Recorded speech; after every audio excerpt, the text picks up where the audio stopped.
Okay. I'm live. Oh my goodness. Oh my goodness. Oh my goodness. It seems that everything is breaking. How great. This is great, guys. There Where is... Hold on. Is it this one? Shit. I don't know. So, I don't fully know. I don't know. Okay, everything is just... I don't think that's the right... I think is it this one? It's definitely this one. Okay. Cool. Okay. Hi everyone. As the title said, I'm not as sick anymore. I'm not as sick anymore. I'm also very low. Hold on. Am I just naturally low? No. What's this? It's tits. What? Oh, there I am. There. Hi. So I'm not sick anymore. As sick anymore. I think I don't know if it will hear my voice or not, but I don't feel my throat doesn't feel bad anymore. So I'm back at my normal version. Unless you guys want me to be back up there. Like, oh goodness. Like I was rewatching some of the VOD, and I'm like all up here, right? And it's so weird. I was like, is that me? I'm like, but my friends were like, hey, that's just you when you're talking to other people. I'm like, yeah. But I'm glad I'm able to speak more, like, what's the word? Normally. I didn't realize how, like, my normal voice, like, really affected my diaphragm. So I was talking to a doctor about it, right? See, like, oh, should I be placing my voice higher? Because it is not hurting, but I'm now more aware that it is like making my a lot of my voice a little bit more sore. So I've been drinking a lot more water. Like I've been drinking I've been drinking so much water lately, like a little bit too much. But it is like, it's not that bad. I feel better though. Definitely feel better. I don't have headaches anymore. I'm not doing a lot of stuff. So I'm very happy. I'm very happy that I can speak a little bit more normally, or at least like in my more relaxed register. But it's not like, if I'm here, it's not tiring, right? It's like I'm just placing my voice at a higher level. And if that is faking a voice, whatever. I don't really care. I mean, my voice shifts it shifts when I'm super excited or not. And you guys know that. God, can you guys hear those things? I can. So like I feel better. I do have a doctor's appointment on Monday just to check out my lungs, to just make sure it isn't something serious with my lungs. So I'm gonna get like a CT scan and all that. So that's a little concerning. I'm not gonna lie. It was like recommended for me to get a CAT scan anyways. Well, not recommended. It's like, if we don't know, let's try a CAT scan. And so far it's we don't know, let's do a CAT scan type of thing, you know? So that's sort of how things are over here. God, what else happened? I'm not streaming tomorrow. just because I have a concert I have to go to around at 4, and I wanted to do a long stream. Like, these streams are always so like long. I really enjoy them really long, so I am. I've been looking at artists lately again, and I'm like, oh, I really wanna commission something. I want to commission something. Maybe it'll be the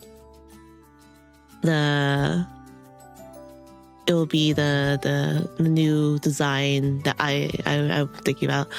I'm like thinking like the skin tone, because I do want to keep the blue. Like I definitely want to make my next model more akin to my natural skin tone, you know? I want to make it a little bit more like more authentic to me. And like, but the problem is I think I'm gonna have to make, like, I'm tan, right? Like, and I tan variably. And I'm like thinking like right now, like my underside of my arm is the same as like my top side of the arm, which is like it's like one shade like darker a little bit, like very, very incremental. And so I'm like thinking, I'm like, oh, I really want a dark blue thing, but I'm like thinking, I'm like, color theory wise, I don't know if it's gonna, I think I may have to make myself darker. And I'm like, well, that's also my shade color, you know, because technically when it's like super, super sunny and I'm out in the sun, I can get that dark. But I'm like, will it look good? I'm like, what if I'm not always that color? And I'm, you know, I don't know. I want to be a little bit more conscious about like these choices, but I do have a color theme that I really want to do. So let's see if it works. You know, I'm not too, it's not really like a super big thing, but it's a thing that gets, because it's sometimes this color wise it doesn't look good. Like, I do think the colors I have now look fine. Every time I stare at this model, I like see the boob physics like here. I was like, I didn't choose these boob physics, but yeah, they're jiggling, you know. I remember when I got my model re-rigged, because my old model was it was a lot more stiffer. It was a lot more stiffer than this one.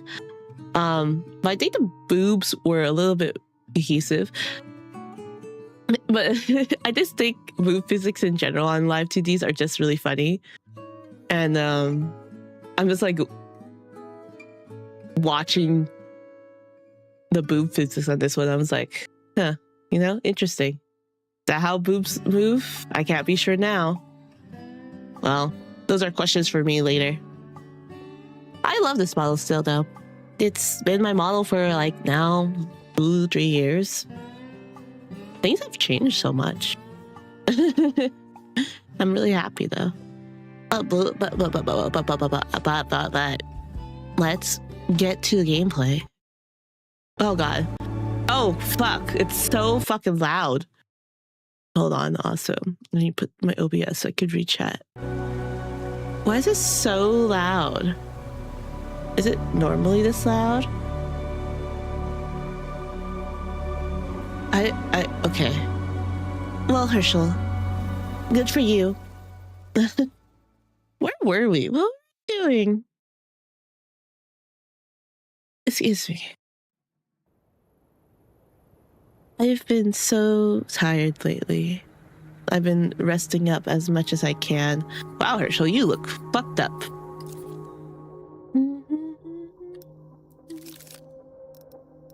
You want some weed?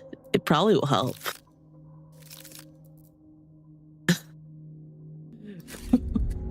What's got me all fucked up?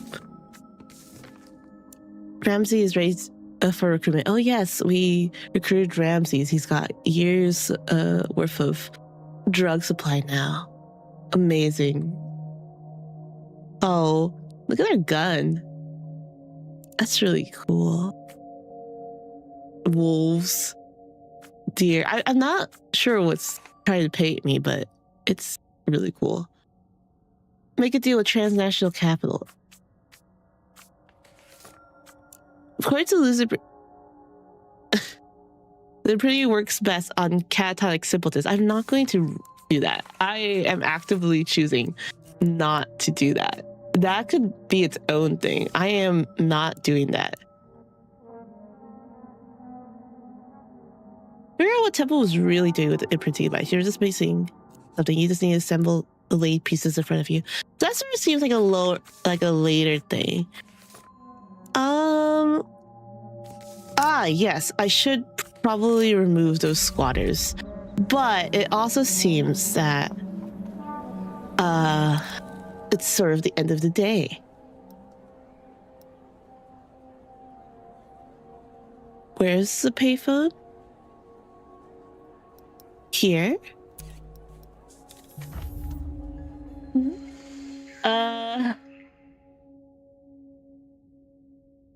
Besides that, I've been pretty good. I've had stuff in nose for a while, which is not the best. Where should I be? Marine Hotel, payphone. It says a nerve check. Well, I'm good with nerves. How do I do this? I feel like I forgot everything how to play. Sexy. You step into the booth and press the receiver to your ear.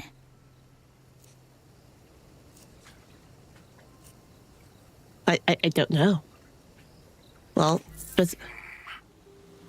Hello, Herschel. Hello, how's it going? Fine.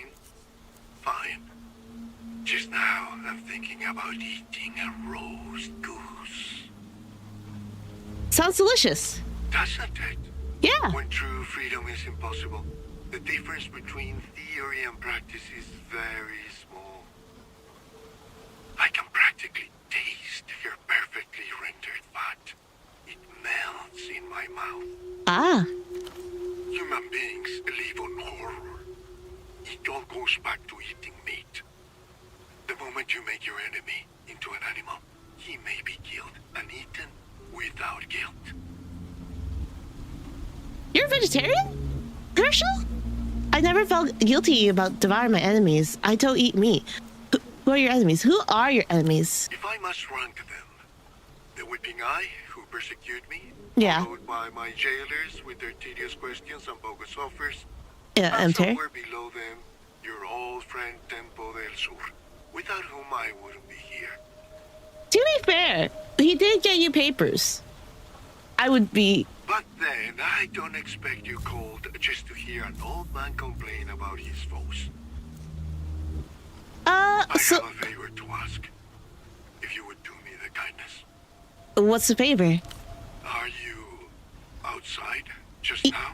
Yeah, I'm actually outside. I'm in Backways. Fine start. Next question. Do you know what a ginkgo tree looks like? Yeah, there's literally a giant one in Party Alley. If you would please find the nearest payphone to that tree and call me from there. It's important. All right. I have a question about the imprinting device. Go ahead. Never mind. The receiver clicks back into place. I wonder if I call Marina Gon... Tell Dolphin eyes you expectantly. What do you call Gonzo's wife? The phone rings. The line. Damn. You step up. Damn. How unfortunate. Ginkgo tree is up here. It was up there. Somewhere. No, it's this way. Where's the payphone? Where's the payphone here? Oh, right here. I'm just dumb. You pick up the pay. Wait, You step away from before the that, I need a cold read, and then I'll make Herschel go to bed. Cold read. Oh, you look so cute, Herschel. Adorable, even. So You cute. pick up the payphones. My agent of fortune returns. Yes, I'm here. Happy Dante. Happy Dante. I am at the Ginkgo tree. Very good. Now tell me, what's it like? I want to feel like I'm there, looking at it with you.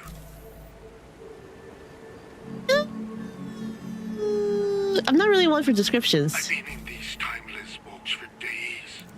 I've not seen natural light since they brought me here.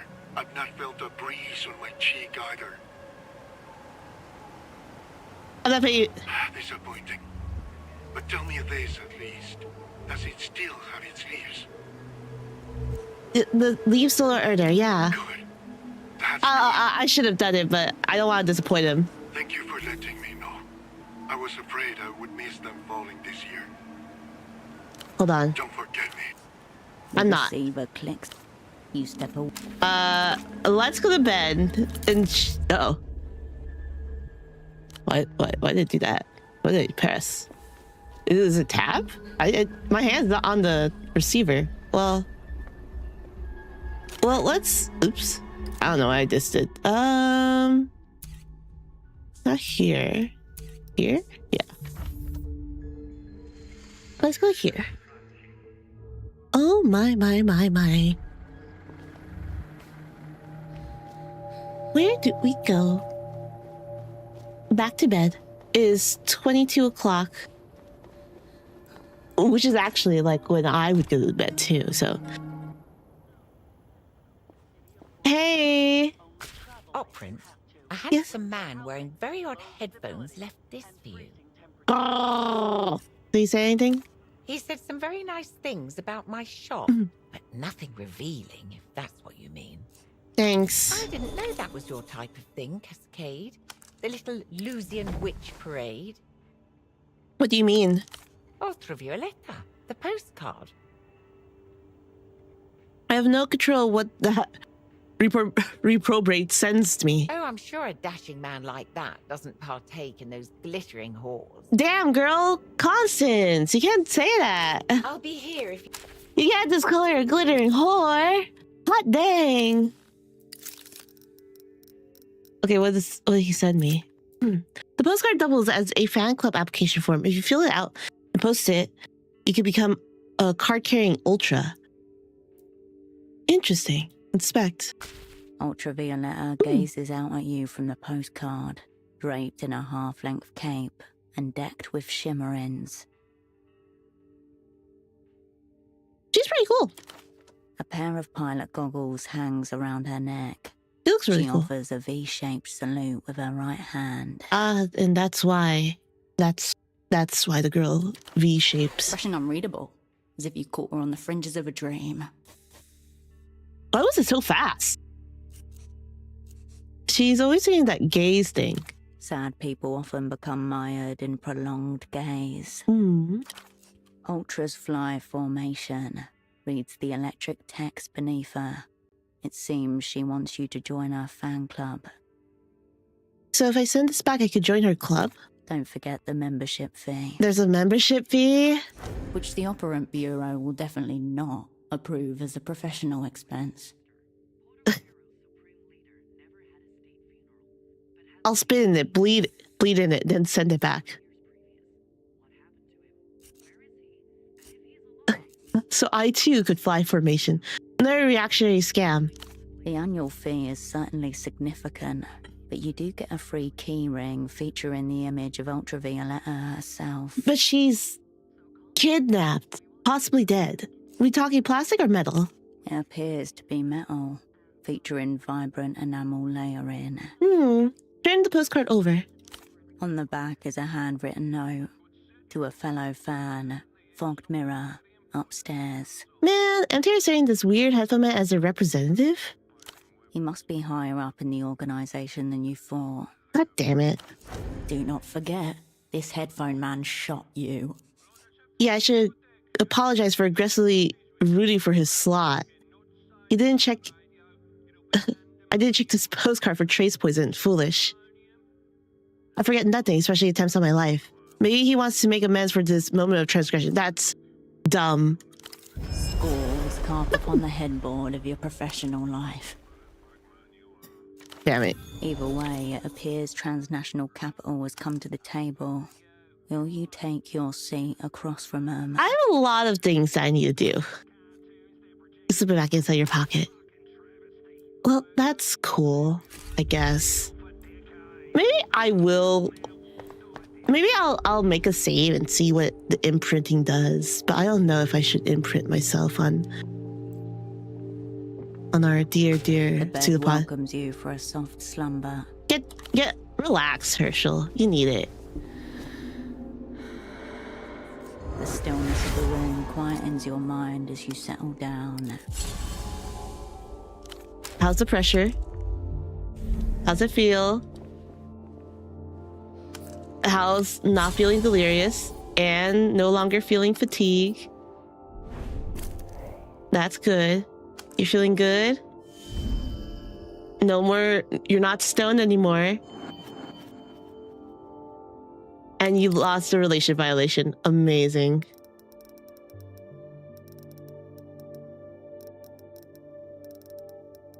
Oh, yes. Just in case. I don't think I can. But I will.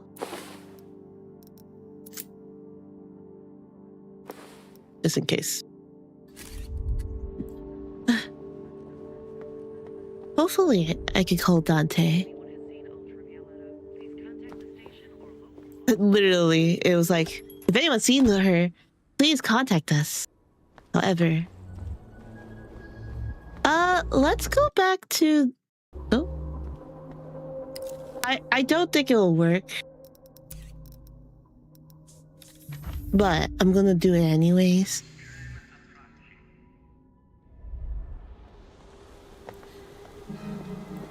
Yo, Cascade. anything to report? Man looked like he was coming to the door earlier, but he didn't. I've committed his face to memory anyway. Okay. See you around. Looks like me. Looks like me? The Herschel? My Herschel? The most beautiful woman in the world? I love her. Okay, now. Even, You huh. pick up the paper. My agent of fortune, are you perfect? It will be the most violently, gloriously yellow one. The one that most reminds you that all of human existence is a mere flake of dust on the geologic timescale. Yeah, there's one right here. Very good. Now tell me, what's it like? I want to feel like I'm there, looking at it with you. Well, I pray. Okay. Okay, we're good. A fireball of gold, frozen in time. People go about it, oblivious to the miraculous violence in their midst. It is very. Gale trees are beautiful. Another Beautiful. railroad tram arrives. A few old pensioners disembark for their daily shopping, milliseconds away from being engulfed in brilliance. No one seems to notice. No one, except you. It reminds me of an explosion. I don't know if you should have said that. An arresting image. What do you suppose it means? This isn't real. It's like stage action. The real explosion is invisible. It's like a missile strike. Just what we've been missing. It's just an image in my mind. I paused it. This is my doing. Sure. Now you're just babbling. You sound like a chemical fiend. I am not. Actually, I A am. moment passes. The pensioners have got on with their shopping. When you look at the ginkgo again, it's no longer a prop in your paranoid psychodrama. Whoa. It's just a tree again. For my part, I can't see a tree like that and not think of home. I hear they're all the same clones of the same tree. Not well. If we're talking about like our mega violator, sure, but non-smelling ginkgo trees are all male. That's what I've learned. Loving old trees doesn't sound very techno-fascist. You like thinking of home. You're trying to flee. Well, fire? Yes. Perfect reproductions. Ooh. Far better than anything Anonymous poor imprints have managed, despite our imagined techno-miracles. Interesting. And yet, for me, they all recall a single tree. An ancient specimen in the center of the courtyard at my old school. Are you getting nostalgic over there? Have I reminded you recently that I am in a lightless hole beneath the earth? I'll take my succor where I can. Hello, I'm doing good. Yes!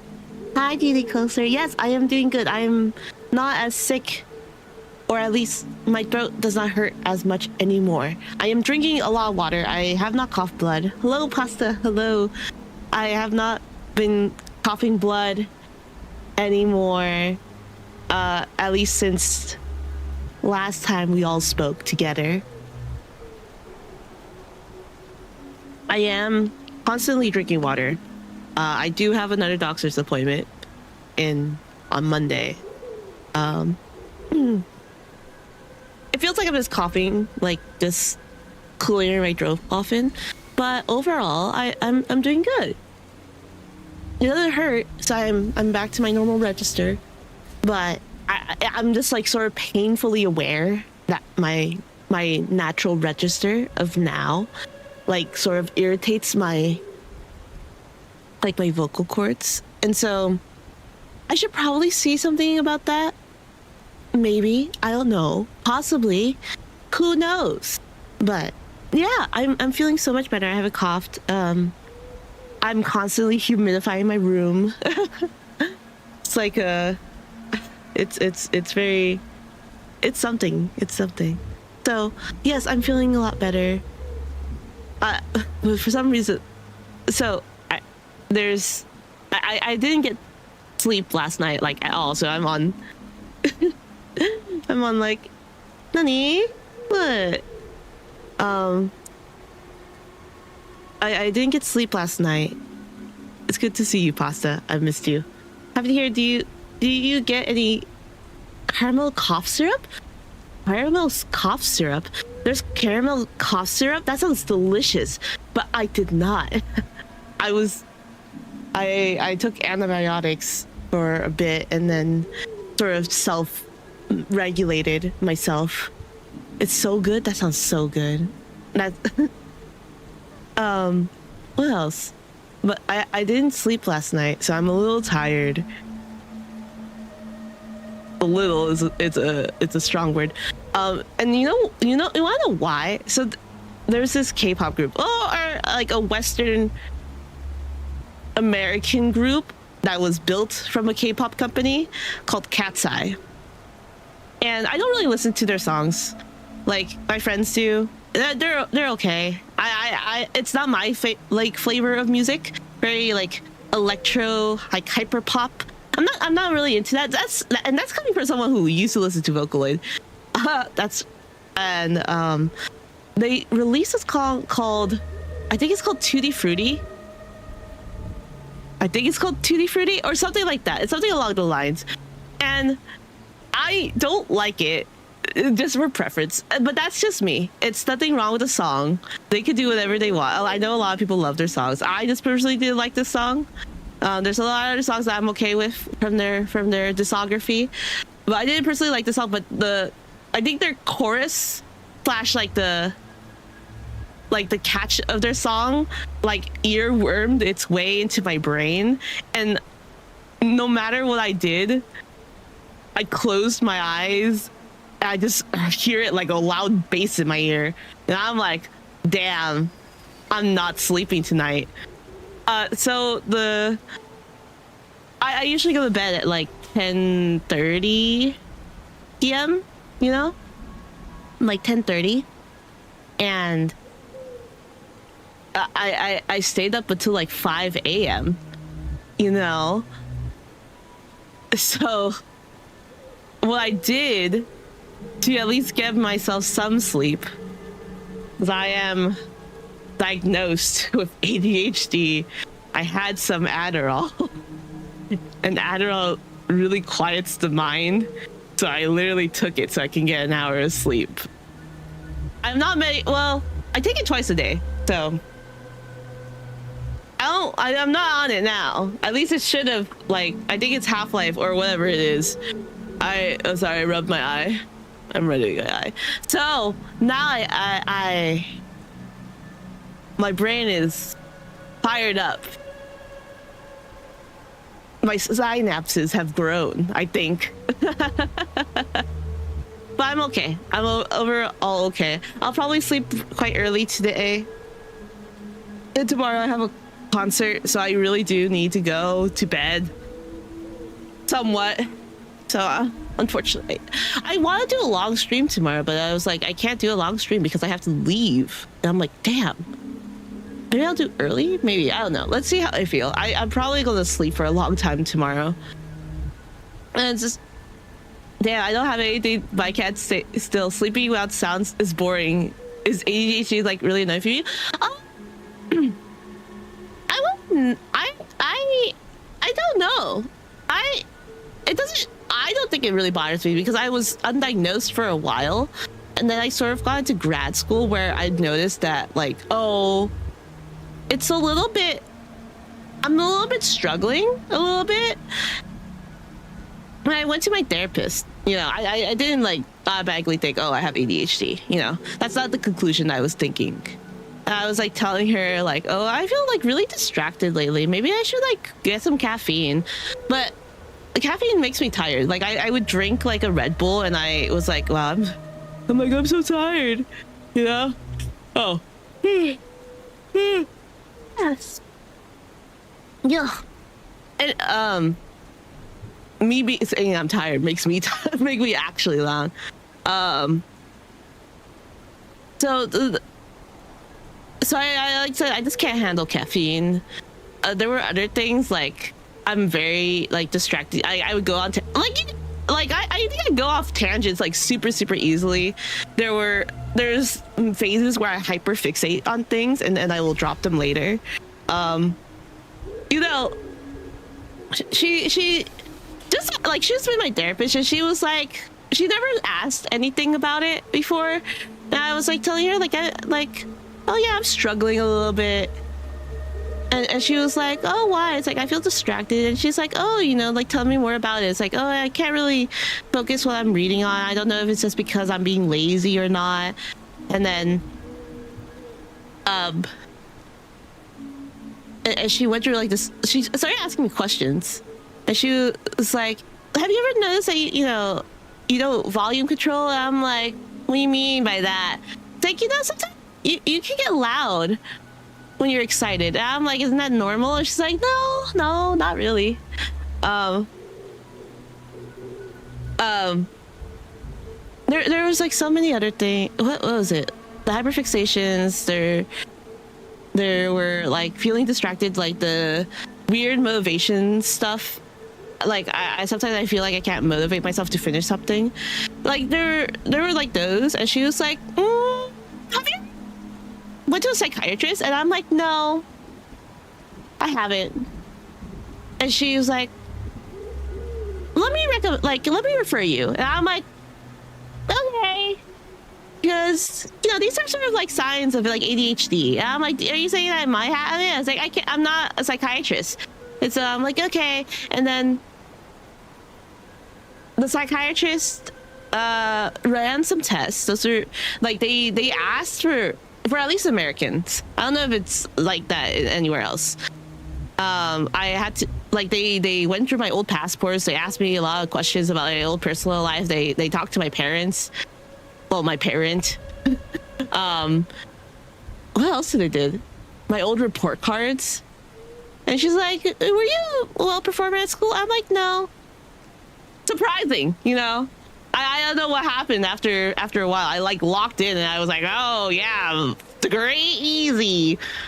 It was not easy. Like my young self would be so surprised I got a degree, any degree. Turns out I just had undiagnosed ADHD.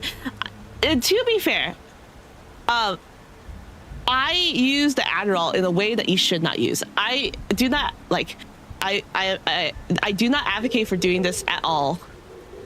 At all. Do not use your medication to stay still. Actually, unless it's like for it. Don't do it like me though, because I had a brainworm song in my head and wanted silence. Cause like, I don't know if it was anyone else. So how I describe like my brain is that I have like 8 conversations at once in my head, talking about like 5 different things, and my mouth chooses the one that I want to talk about. There's another one talking about like the cat, like a drink that I have on my desk that tastes like what's it called? Like cotton candy. Benzos did that to me. I did it to make me focus on something specific. Yeah, and when I take the Adderall, it's like all those voices are gone. Honestly, it gives me a headache sometimes. Like, it's just so quiet. It doesn't feel right. I told my friend, like my pharmacist friend, is like it's quiet. I was like, what do you mean it's quiet? I'm like, do you not have like voices talking to you all the time? It's just like, no. And I'm like, oh. I will say, the only thing I don't like Adderall is, or like any like stimulant, depressant, or like like anything that alters your brain chemistry specifically.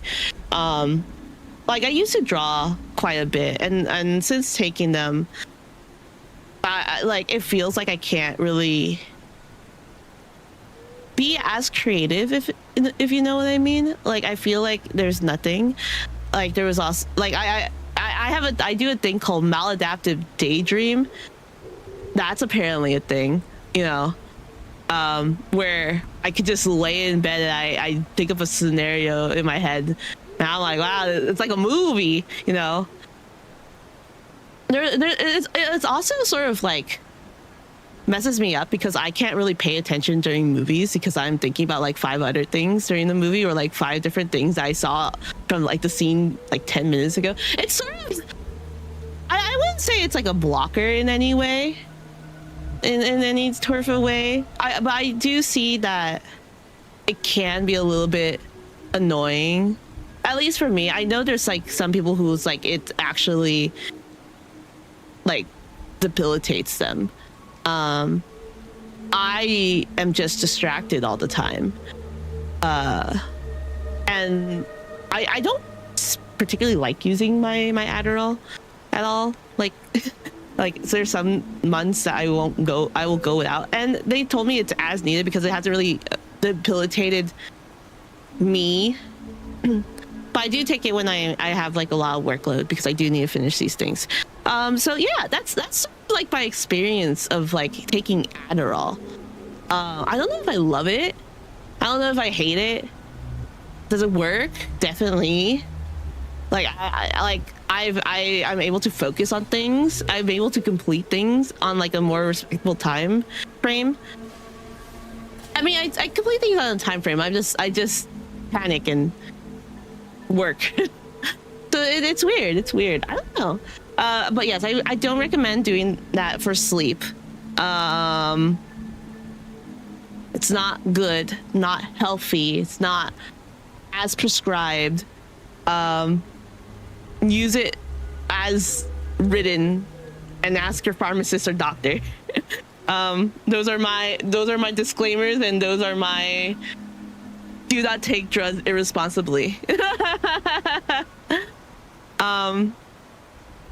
in all aspects, I do want to make sure that I and everyone else take the drug responsibly, because I am very, I don't know, I'm very cautious about drugs. So I have like a nose thing, like a deviated septum and enlarged turbinate, so I can't really breathe well through like one nose, right? And thank God I have friends who are doctors and pharmacists. I'm supposed to take Flonase in one of my nostrils. And so I asked them, how long can I take this? And they're just like, you can take it long term. And I specifically asked, what is considered long term? Like, is like long term could be like a month, 6 months, a year? Like how long is a long term. And then she just never answered. And I asked the pharmacist, and then she's like, well, how long did your doctor says? Like, well, she said, let's follow up in 2 months. Like, okay, so this is 2 months. And I'm like, I don't know if it's only just 2 months. Well, okay. So I'm very cautious about my medicated drug use. Also antibiotics. If you're doing antibiotics, take the full rounds. Don't fuck around with antibiotics. Those are really bad. You can make super bugs. You sound like you're thinking of a poem. You're trying to flee. I hope that answers your question. I don't know if I ever want to try a benzo. That seems scary. They were carried clipping by clipping from the temperate zones of the Empire. But here's the rub. They never truly adapt to their adopted climes.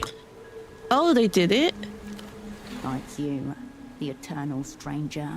All safe houses, no home. You can't even go home to Melita? You are reminded of certain religious teachers of your childhood who wore traditional silk raiments all year round.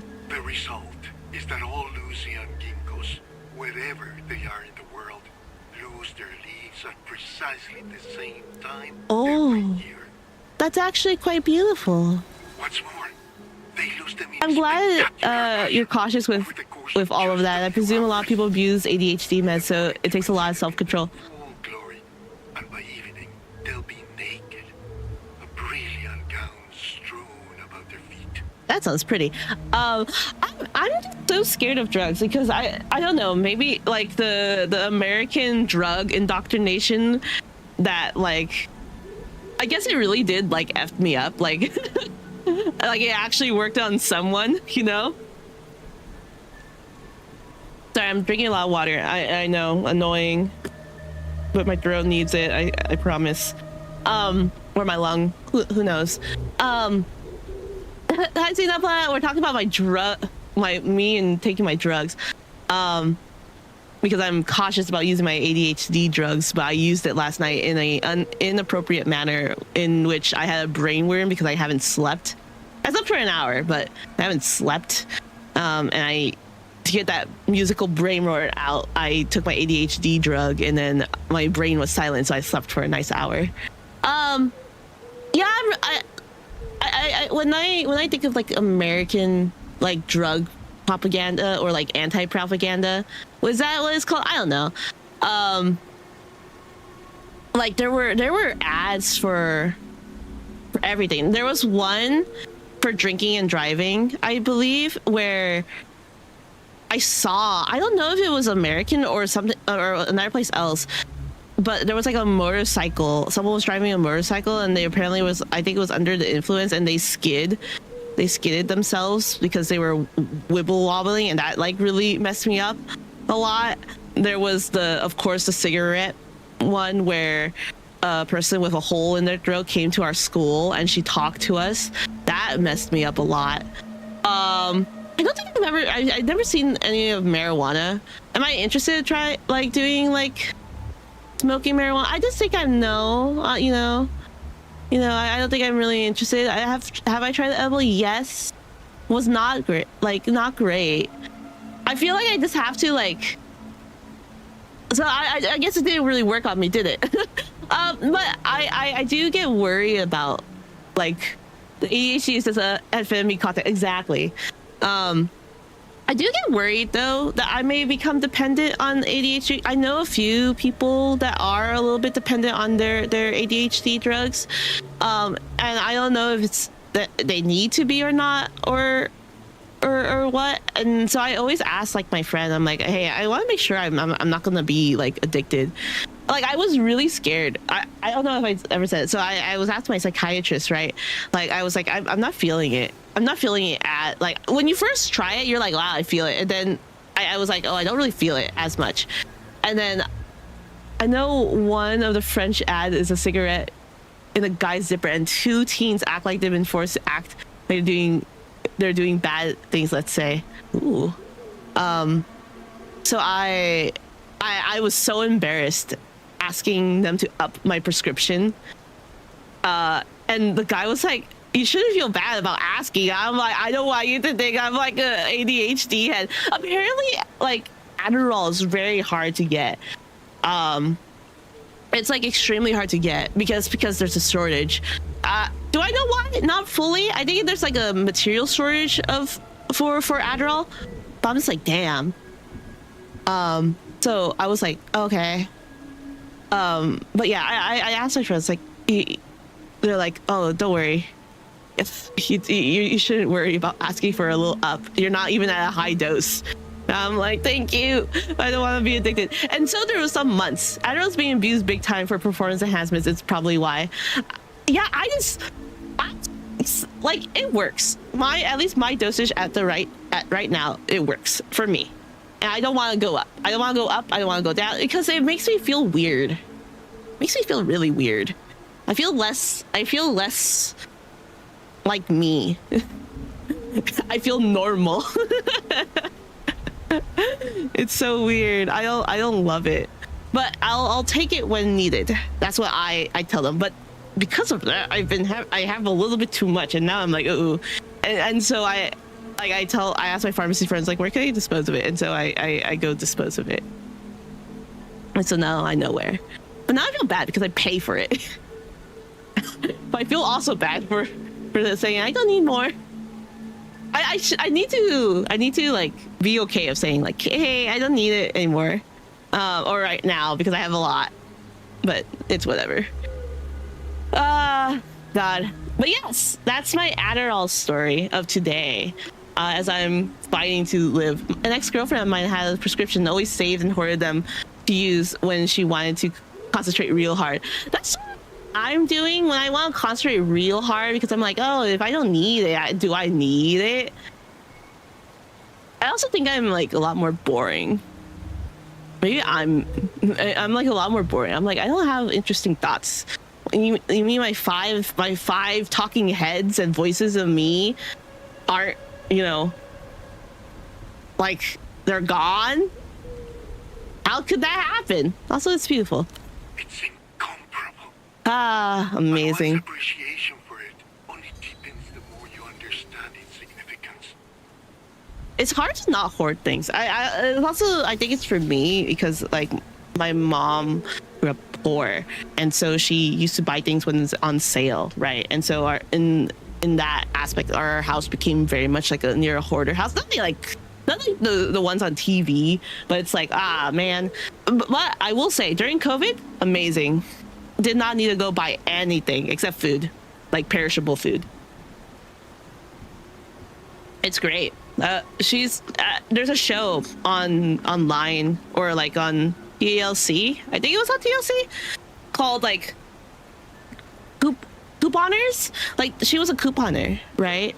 And she used to get like all these coupons, and she essentially buy like $100 worth of things back in the day, very back in the day. And they would owe her money, and I thought that was so cool. You can't, from what she's told me, you can't do that now, which is a little bit sad. But for that back then, that's really cool. I think couponers, I know it's annoying, at least like just to scan all those coupons, but I think people who like ultra save like that are really cool.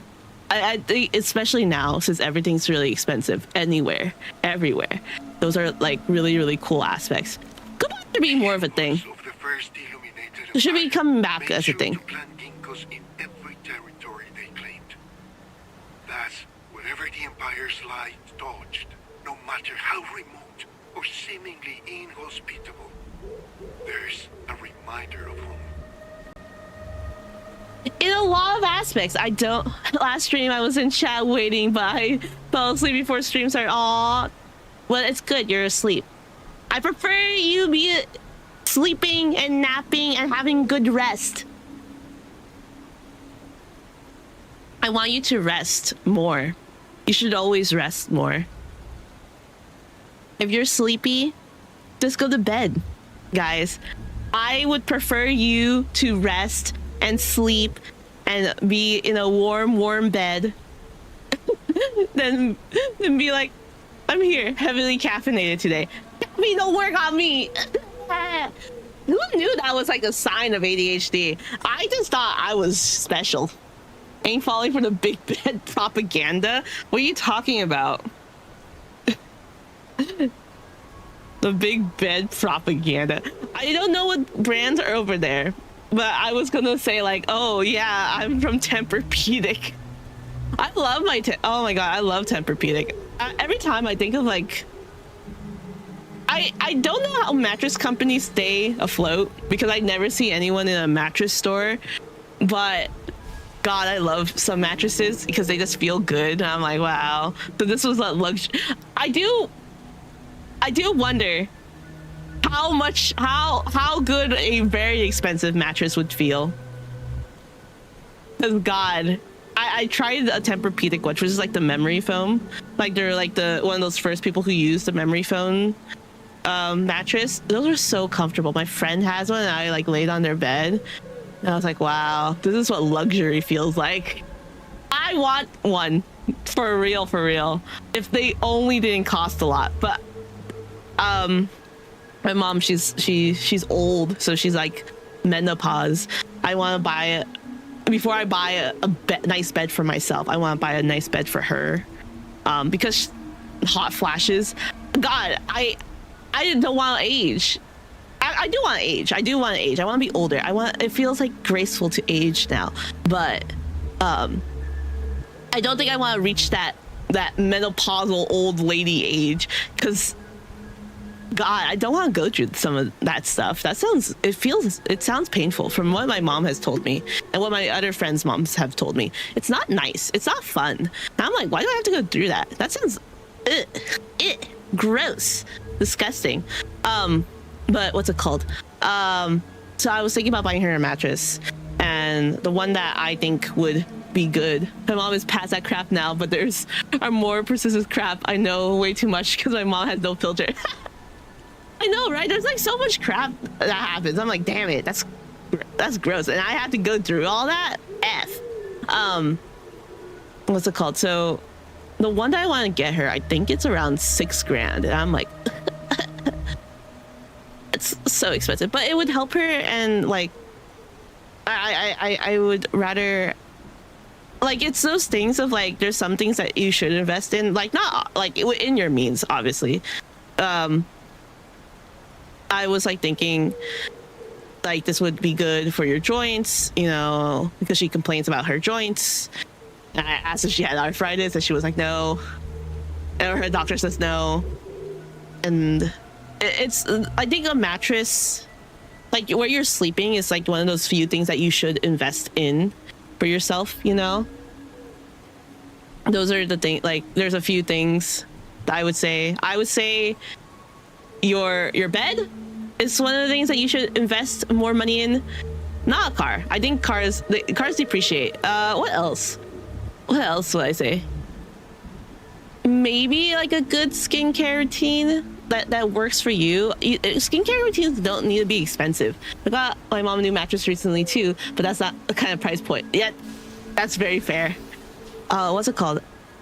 I think it's your skincare routine can be very, very like cheap, but some people's skin, like my skin, it's a little bit difficult. Like I had to test a lot. There's some things I can use and some things I can't use, like from the same brand too. Like we have CeraVe here. I could use some of their products, but all of their products. Eucerin, I think it's a German brand.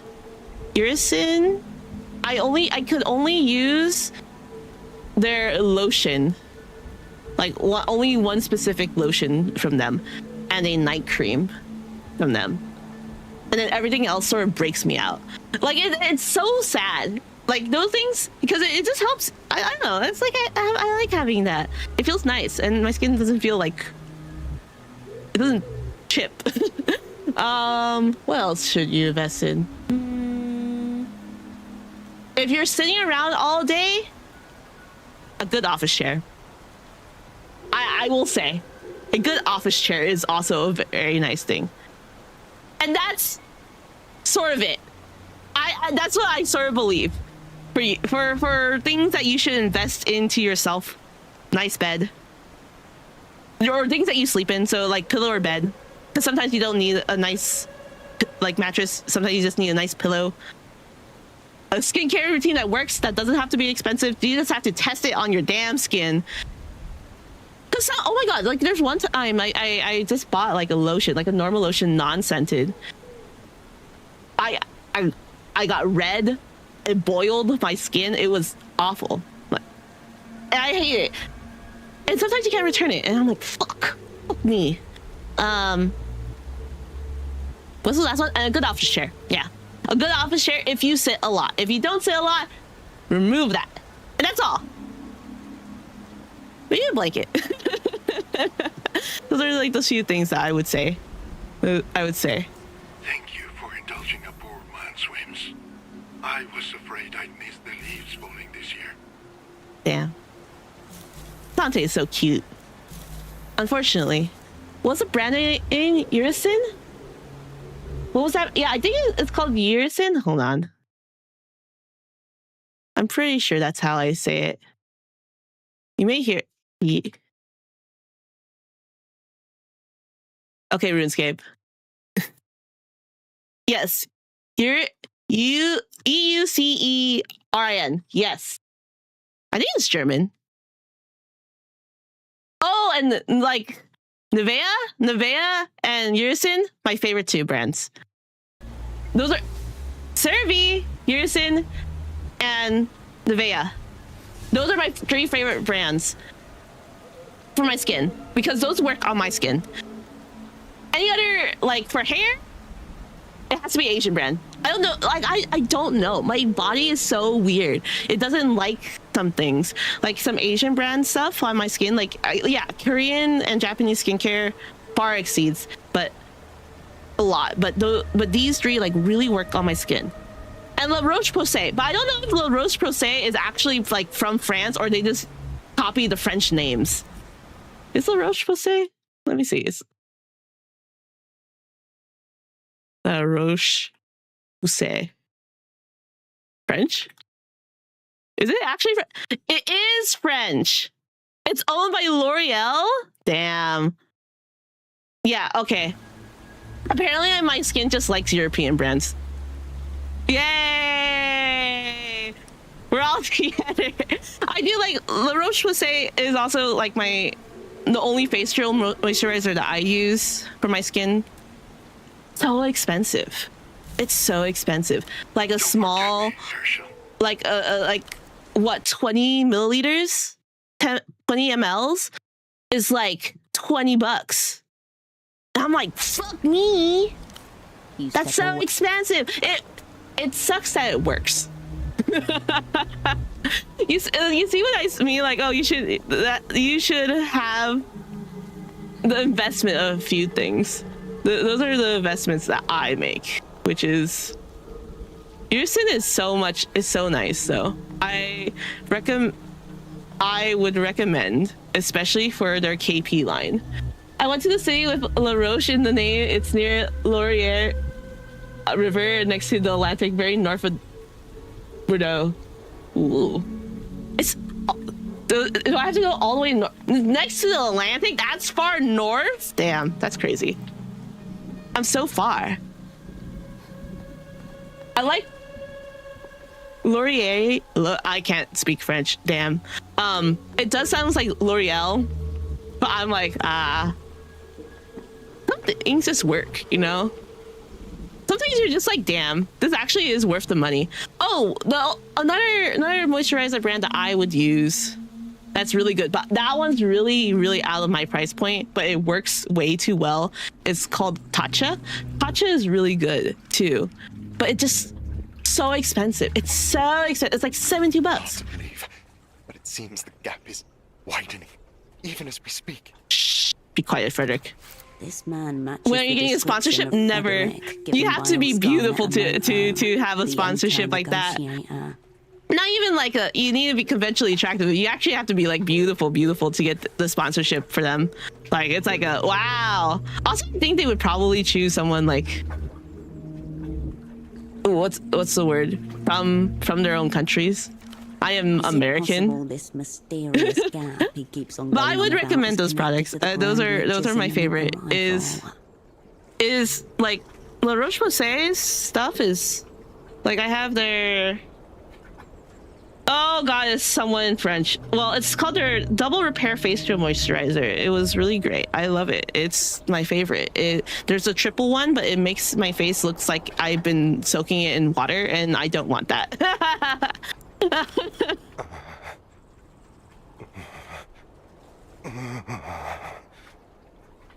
Frederick, you make me very uncomfortable. I would like you to know you should never moan to me while I'm right next to you. Also, it's 5 a.m. Shouldn't you be at work? Huh? That was insane. You mean his moaning? There's nothing to talk about. The gap exists far beyond your plane of comprehension. Well, I'm starting to look. Try me. I love metaphysical mysteries. I live for the shit. Let's go gap me. Herschel. You're smarter. Best to stay at your own remuneration level. For your own health. This fucking cord. The cord is long. People pull that cord all the time. He twirls on the spot, further tangling himself in the phone cord that's become wrapped around his neck. Sir, what are you doing? That's a little bit weird. That's... Motions entirely devoid of grace. A complete lack of bodily control. You're carrying too much guilt inside you. It's tearing you apart. I can help you navigate the void. I don't think he wants to navigate. You had it with your vague nonsense. Out with it, you overgrown muppet. I love Herschel sometimes. She says crazy things. You're carrying too much guilt inside you. It's tearing you apart. Are we gonna go with him through his orgasmic journey? Because I don't want to go through that. You can go through that yourself, Herschel. Oh, I'm navigating her. I forgot. You're not... Okay. I guess this is the most aggressive one that doesn't have to do with it. What? Threatening me? You wouldn't dare. In another lifetime, I would have punched you. What did I do? Did I just like shove him, right? I like shoulder check him. Like there was a possibility of like punching him. Did I punch him in this one? Did I punch him? I don't know. I feel like I would have done that in my mind, but I don't think I did. Did I? I hope I did. I should go back in my VODs and check. I hope I did. He turns his back to you. I seem to remember you didn't want to. You wanted to, but didn't. Damn it! I hate myself. Engaging with the flesh is pointless. This problem demands a more elegant techno solution. Oh, techno flex. You're so silly. If I could tap his phone line. Then you'll be able to hear about this whole sordid affair with this mysterious gap. This is definitely just for... don't I need to tap this phone line specifically? Your resident circuit surgeon. Oh, alright. You've already brought Radiant back into your orbit. He should make short work of this task. Mad about Minamoto. Gang up on him. Why does the gang have 2 dots on it? How do I pronounce that? Let's Google Translate. I am gang A with 2 dots over it. A with 2 dots. There you go. And then translate. Hey, German. G with that. Ang. Oh no, it still does gang. At least it's... What does it sound like in Swedish? Yang? Whoa. Yang. Is there any other language that would have the double A on top? Thank you. Thank you, languages. But it's gang. There's also an I. There's an I? Oh no. Warily. How do I pronounce that? Is it like a strong, like...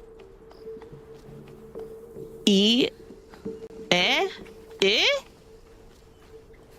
There, you know, when I was taking linguistics, we had to transcribe it in like a, what's it called? There's like a specific like translation that how like there's like pronunciation. I didn't even have it on like my, hold on, let's go to my Twitch.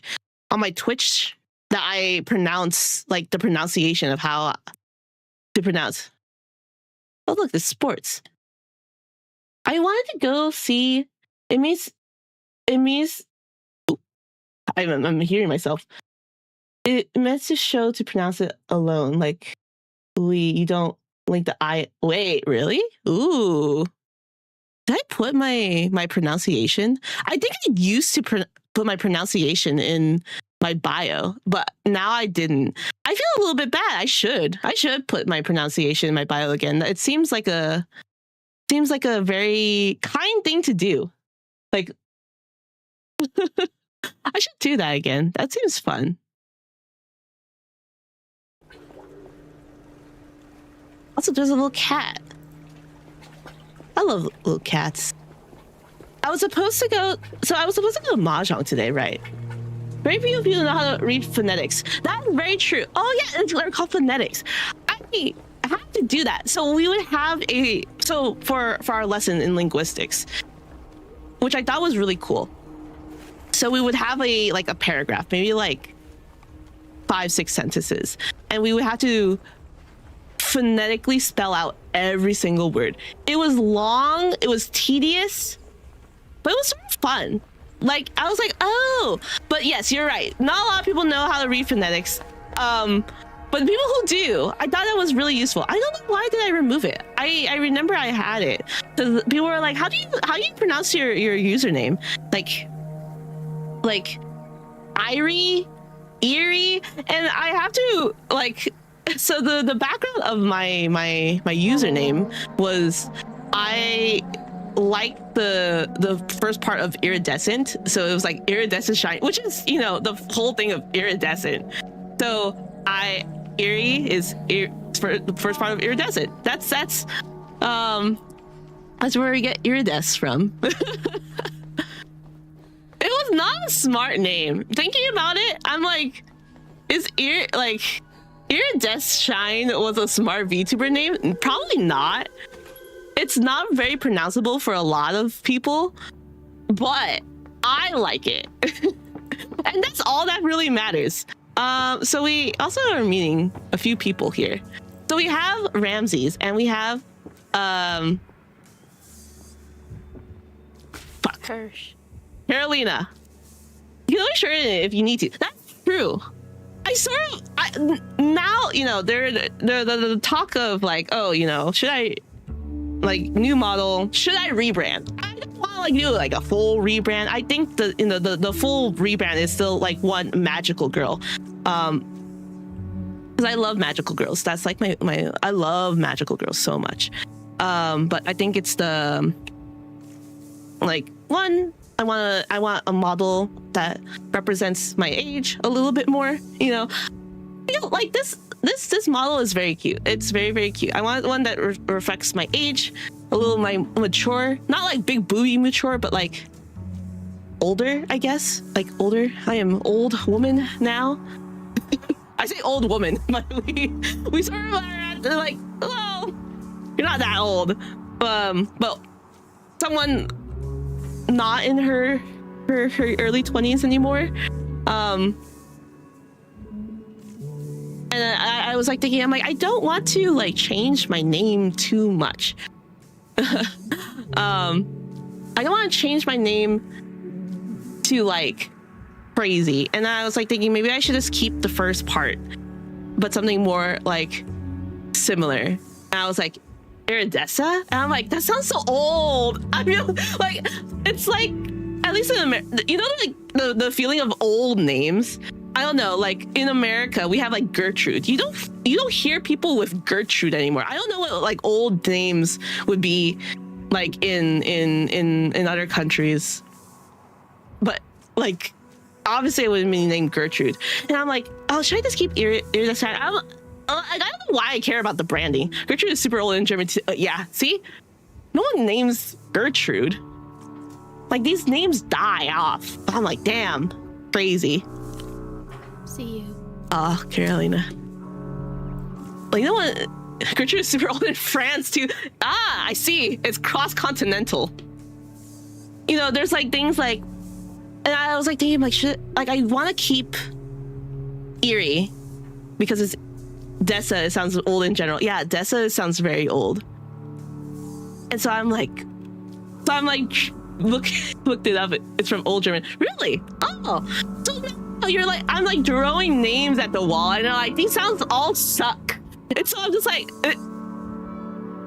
but Eerie, because I just like having it. I think we've come to that name. Yeah, Eerie's fine. But I think that name is probably taken on Twitch. And then you if I ever get people like, how do you pronounce your name? You're like, fuck me. I think in my mind, it's like, I just want a name just in general that people could pronounce. I think if I just keep shortening it into Eerie, I think it's fine. Cute Eerie chat. My God. Oh my goodness. We'll come back to the names when the time comes. When the paths align, we'll workshop a name together. We'll have a board. We'll have a tier. I'll make a tier list of all my things, and then we'll vote together. How's this life? And then we'll make a debut of the name chosen. How's this life treating you? Oh.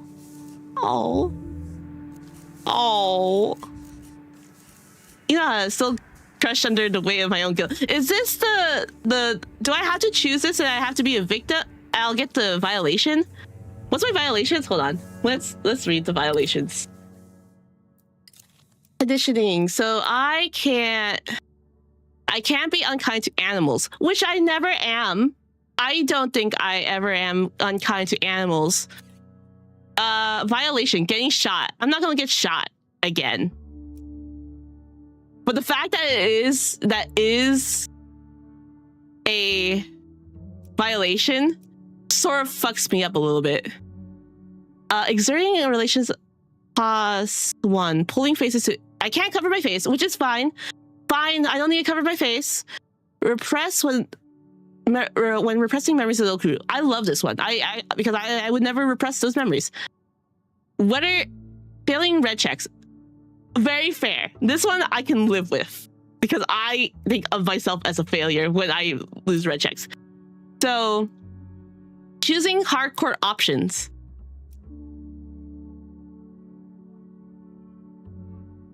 Okay, I still don't understand the hardcore option.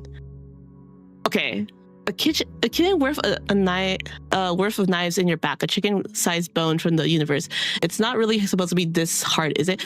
I think choosing hardcore options. I think it's just being like sort of emo. Maybe if I'm a little emo, maybe that's the play. We can't be emo. Oh my God, what is this? Raising skill is disabled. Oh.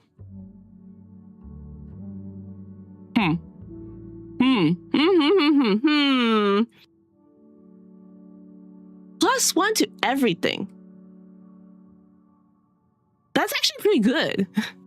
When enacting momentous change upon the world. That's crazy. Actually, that's really cool. I think that's a very good like end game. It feels very end game, which I think is really interesting.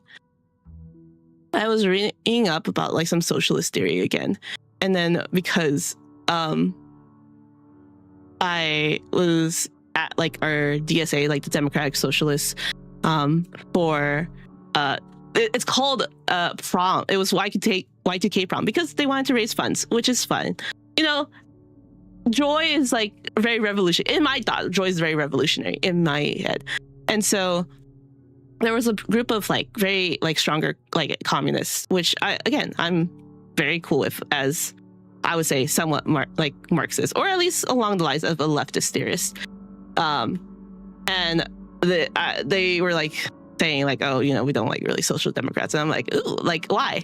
Apparently hardcore refers to hardcore spy options, in particular when you intensely roleplay as your spy nature. Really? Interesting. Oh my. Intensely always a spy. I don't know.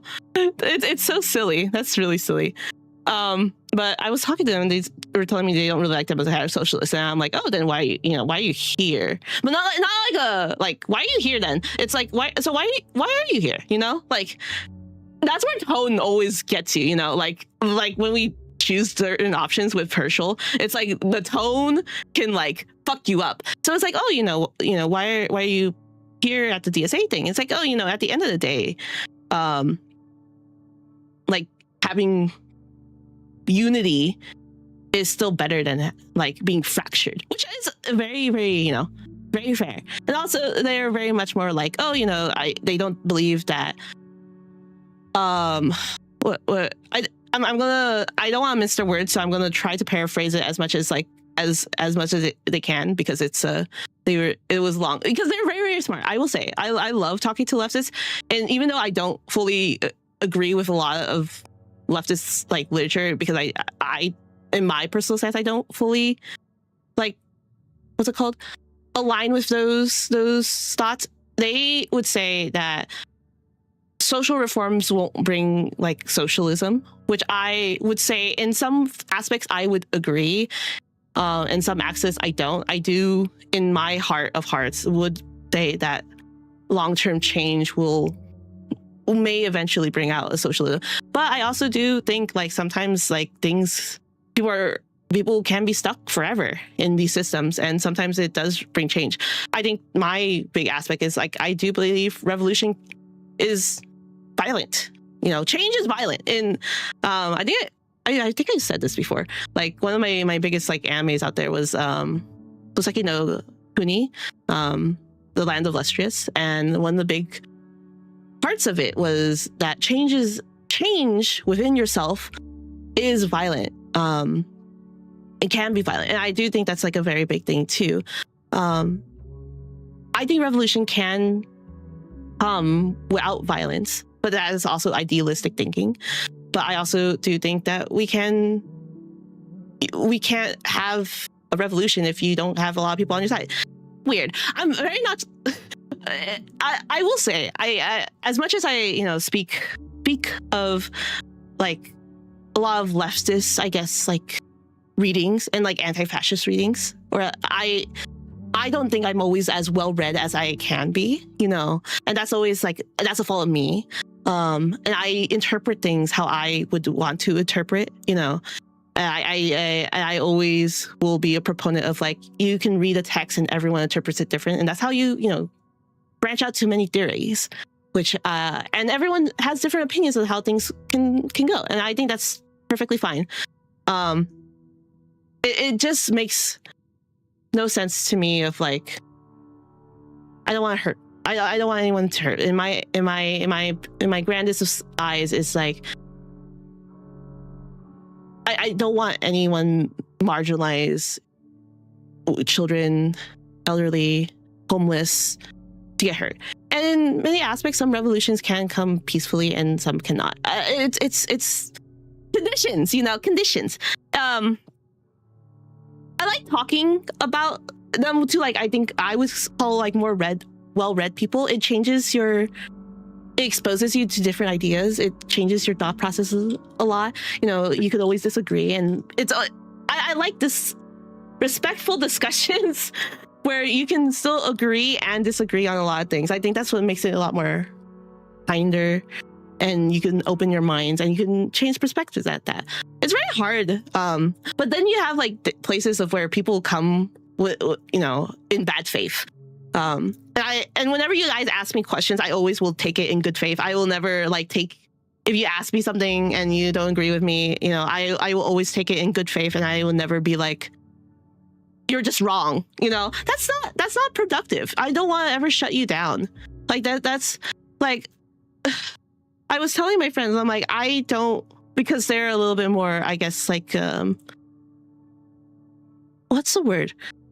Assertive on a lot of things. I don't think I'm a very assertive person, which is very sad. I kind of give it up on even trying to figure out past and my suffering, because it feels like it's always following a path of least suffering leads you to the trigger that achieves the exact opposite. And yeah. It's hard. I will say, I think that's something that I need to like conflict with. But what's it called? My friend is a very assertive person, a lot more assertive than I am. I'm not a very assertive person. Like even in real life, I guess I'm a people pleaser, which is not good. I will say it's not good. I don't try to. I don't try to. I try to pat down a lot of things. I I you don't like the idea of like the what's it called, doubling down, because it's more of like oh, you know, I upset you, I'm so sorry, I don't want to hurt any of your feelings anymore. And so that's my end. But where was I? Where was I? They tend to be like, you know, like the know you're wrong type of persons, and I love them. Like I genuinely love them so much. They're a very kind person. They've done a lot of help in my community. They helped me when I was in my own like mental struggles, and my mom's mental. Like I love them very much. They are very kind and wonderful person, and a lot of people in my community are also very kind and wonderful people. But I would never want anyone to feel like they're not heard, because it feels like I'm shutting you down, you know. And I think a lot, and I think I come at this as like when I was teaching perspective, like when I was a student and in STEM specifically, before I transferred to anthropology, I've been told that no, you're just wrong. Like that idea is stupid. And, you know, which is, it can be fair, but it made me feel like I was not heard, you know, like my idea wasn't heard. And I feel like that can affect you a lot as a young student. And so I know I make the joke like they're stupid questions. No, they're if we're here having a conversation, there is no stupid questions. I don't believe there are stupid questions when you're coming into a discussion in good faith. There's never such thing as a stupid question. I think I mentioned it before, like when people say like, oh, just Google it, or like, just search it up yourself. I think those are really redundant and it doesn't help anyone. I would prefer to explain how I view a issue, even if I'm wrong. I would like I would explain how I view something and explain it to you or anyone. And then if they disagree or they want to like furthermore, they can search that up. But I believe that you should give people good faith answers, which I find, you know, it's nice, you know. I think that's just a nice thing to do, to provide an answer in good faith, even if you are wrong or like you don't know much. Providing an answer in good faith is just kind. Maybe I'm just crazy, you know. Maybe I'm just a crazy person. Maybe I should just shut my trap and not speak. But that is my point of view, you know. I would like to. I try to always assume good faith by default. Yeah, I think like social media has sort of warped my mind. Like I would say something like, what would I say? I like one thing, and then people was like, oh, but you don't like this thing. I'm like, I never said that. I think the people are calling that bean soup theory. I don't. I mean, I like that terminology in a lot of ways. It's so bad. Everyone looks at everything in the worst way possible. Trauma positions nowadays. I know, right? And so there was one. Funny story. I actually made a friend this way, but they deleted their account. I'm really sad. So someone was talking about how people were portraying like Chinese media as bad, and I made the comment. I'm like, yeah, it sucked. I think I worded it like really weirdly. It's like people. I think it's like people tend to forget and make the joke as haha China bad. That's what I said, and then I think he assumed that I was mocking China, which I wasn't.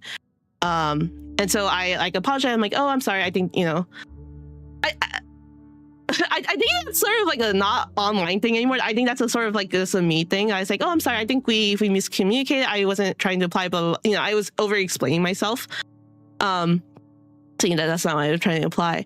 And then it's like, oh my God, you know, I'm so sorry about this, blah, blah, blah. And then we became friends. And then he deleted his account. I was so sad. I was like, damn it, you know.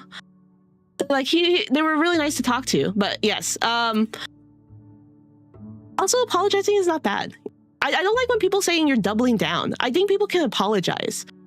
You know, it actually worked out. That's awesome. Yeah, exactly. You know, you don't get those types of interaction nowadays.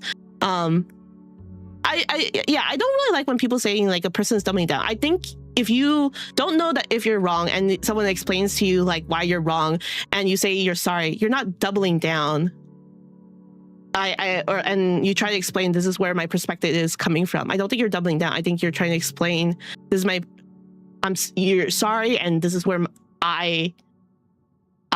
what's it called? You came from that position. And it's hard. It's hard because I think people just think it's like you're being mean and you're sorry for being caught.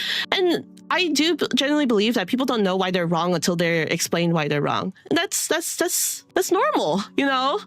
Some people just don't know. So I do tend to believe in forgiveness, you know?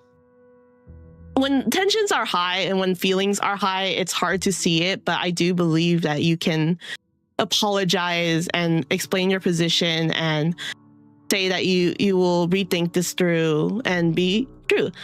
Those are conversation killer phrases that really occur in good faith. Yeah, it's so hard. Sometimes I had some instances of when I explained my position, like I said, I'm sorry, and this is like where I was coming from. It also didn't go well. It's like, why did you do like that? And I'm like, oh, you know, I thought we implied this. It's very hard. What we learn is communication overall very hard. I think it's very hard. I'm gonna be a boomer. It's like, it's the damn phones. It's those damn phones. There's a younger generation. There is younger generations now that uses this language without even understanding what it does, because they just imitate what they see. It's really scary. Yeah, I mean, the younger generation definitely. I feel like they were thrust into a very negative and very angry world.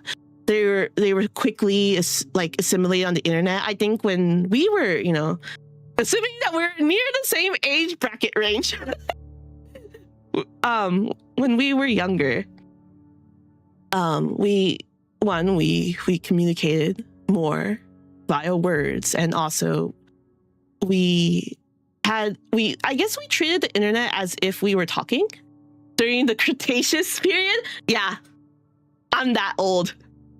Next time, you know, when I update my bios next time, I'm gonna put a time period like what's called Paleolithic, and that's my age. And then everyone can guess.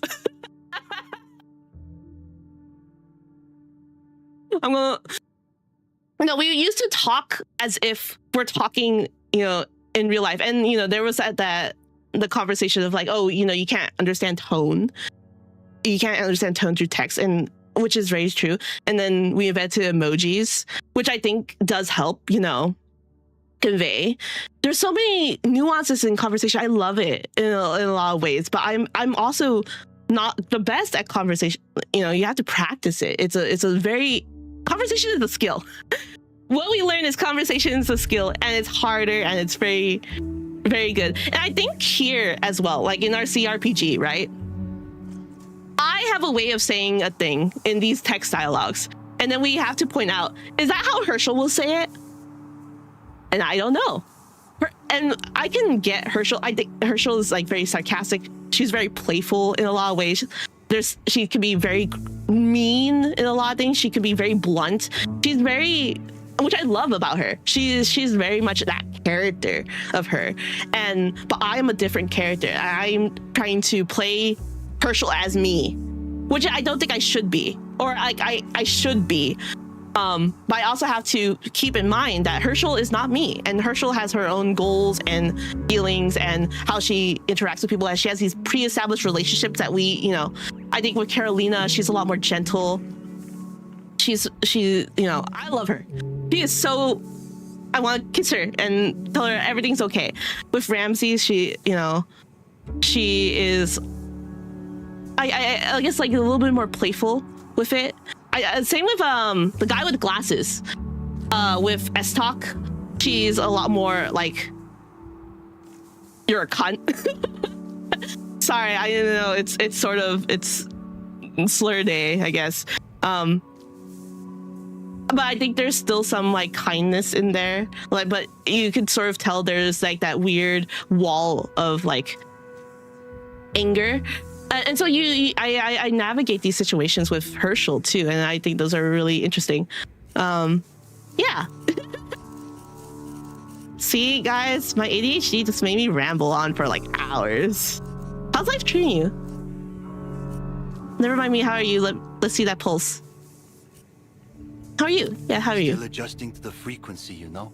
So lights feel weird.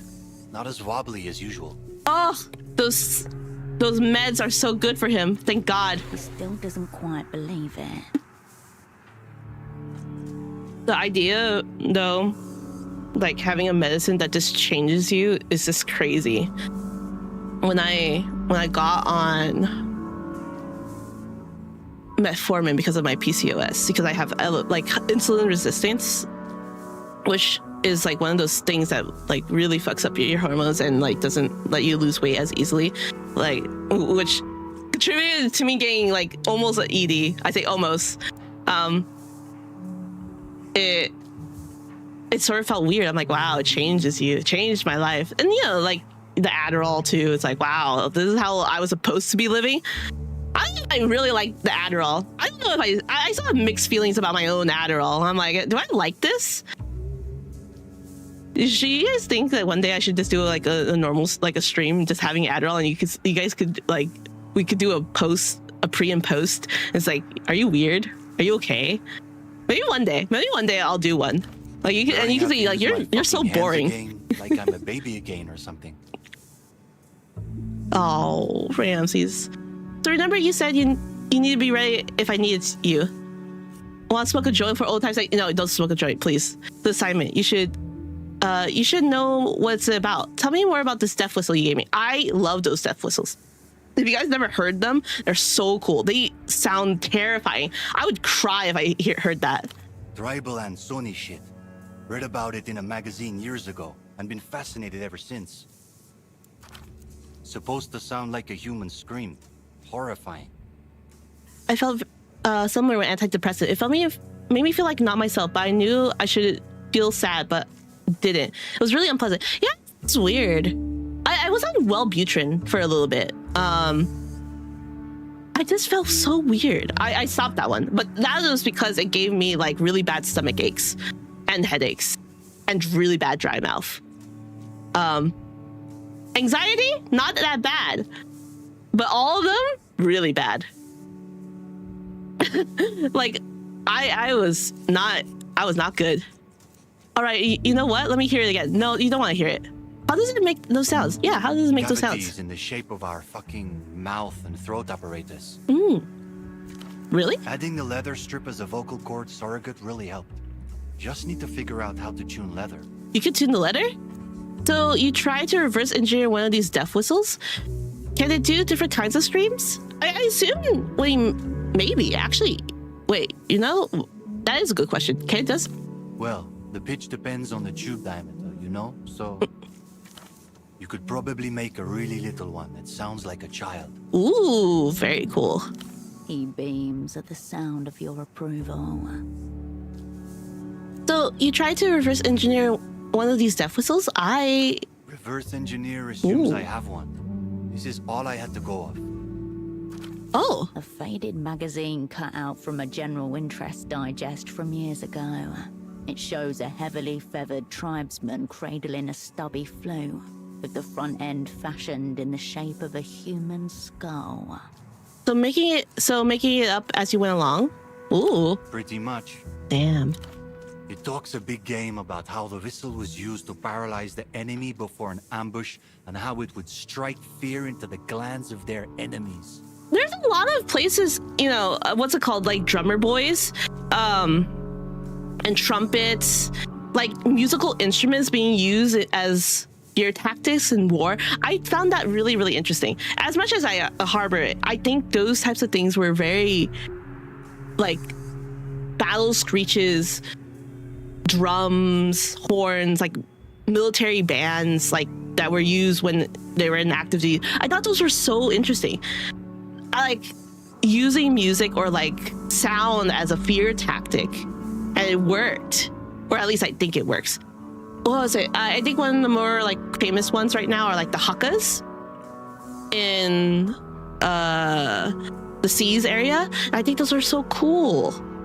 I see them like in our football games. I use the correct terminology, guys. I didn't say soccer because Polynesia chooses football too.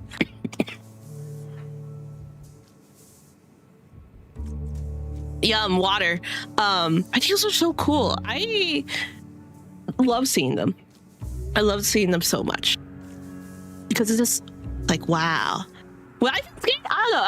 I'm just like usually like in awe, but I think, you know, if I was in battle with anything and those are my enemies, I would feel scared. But very little about the acoustics, you know? It's hard, Stanzi. Strikes the fear into the hearts of your enemy. No. Fear is in the glands, H. Intimidation is a powerful tool. Yeah. My professor when I was in community college, because I broke community college girly, guys, if you ever have a chance, community college, city colleges, I love them. Usually good quality professors. Usually professors always vary, but very good quality professors. She was a professor, and her thesis was on Genghis Khan or Genghis Khan. And I thought that was like learning about the Mongols and how like it was just so cool. I loved it. I have a few books on Genghis Khan still. I had a big thing. Also like I'm not gonna call them lost, like fallen civilizations. I think those are also very, you know, very, very interesting to look at. As you can tell, those are like few things that pushed me into the anthropology side of things. Hold on. Water, because my throat is getting more dry and I don't want it to bleed again. One of a lot of cool things that I loved about anthropology, but what I also think sets anthropology back a lot, and why people usually choose when they're choosing a social science is like sociology, is that a lot of times, and we as anthropologists tend to look at things chronologically. You don't want to return to Squeaky Eerie? Never. I was watching my VOD and I was like, damn. I like it's hard to see me. How do I describe it? It's still me, and it's a me that I put on in front of other people that I don't know. It's also something that it really wasn't that bad. Thank you.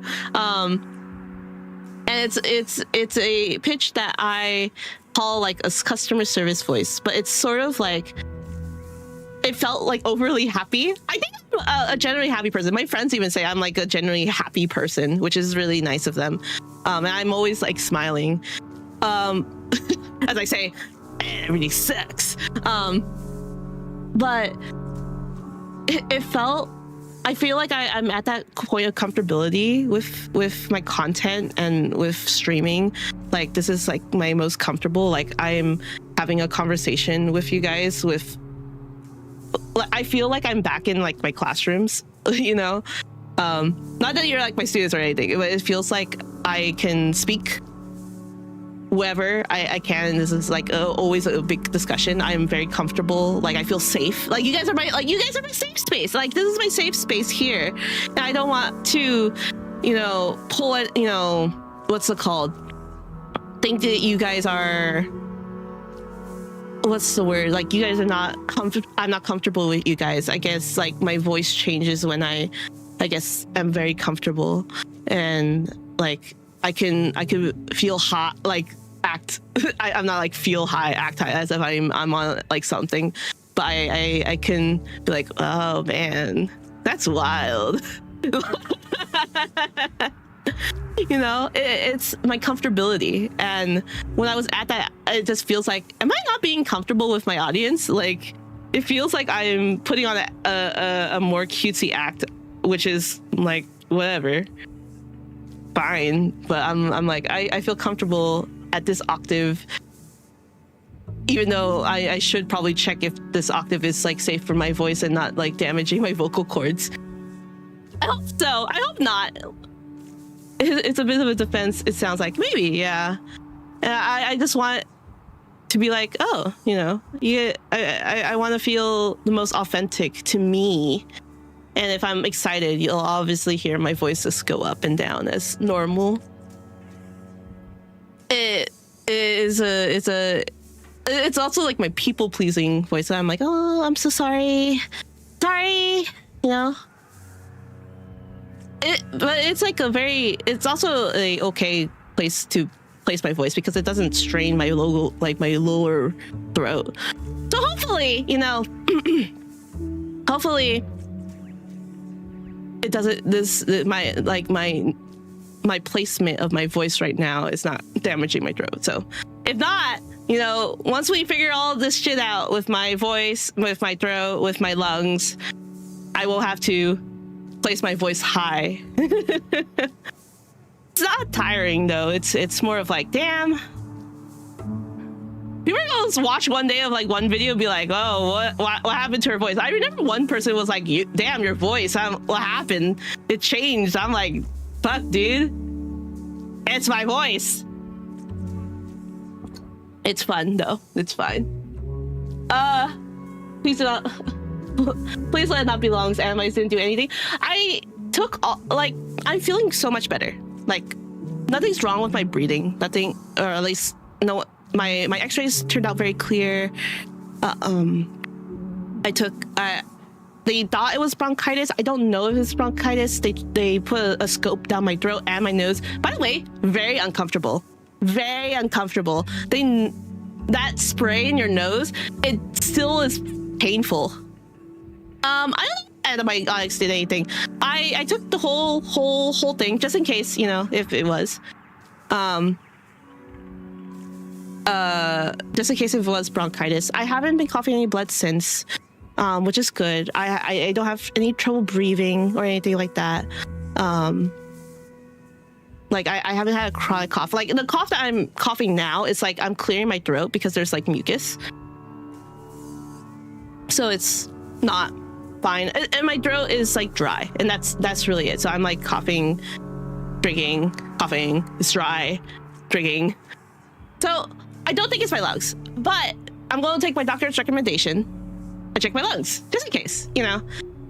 But the good thing is that at least my X-rays are clear. So any like big issue, you know, there's no fluid in my lungs. There's no holes in my lungs.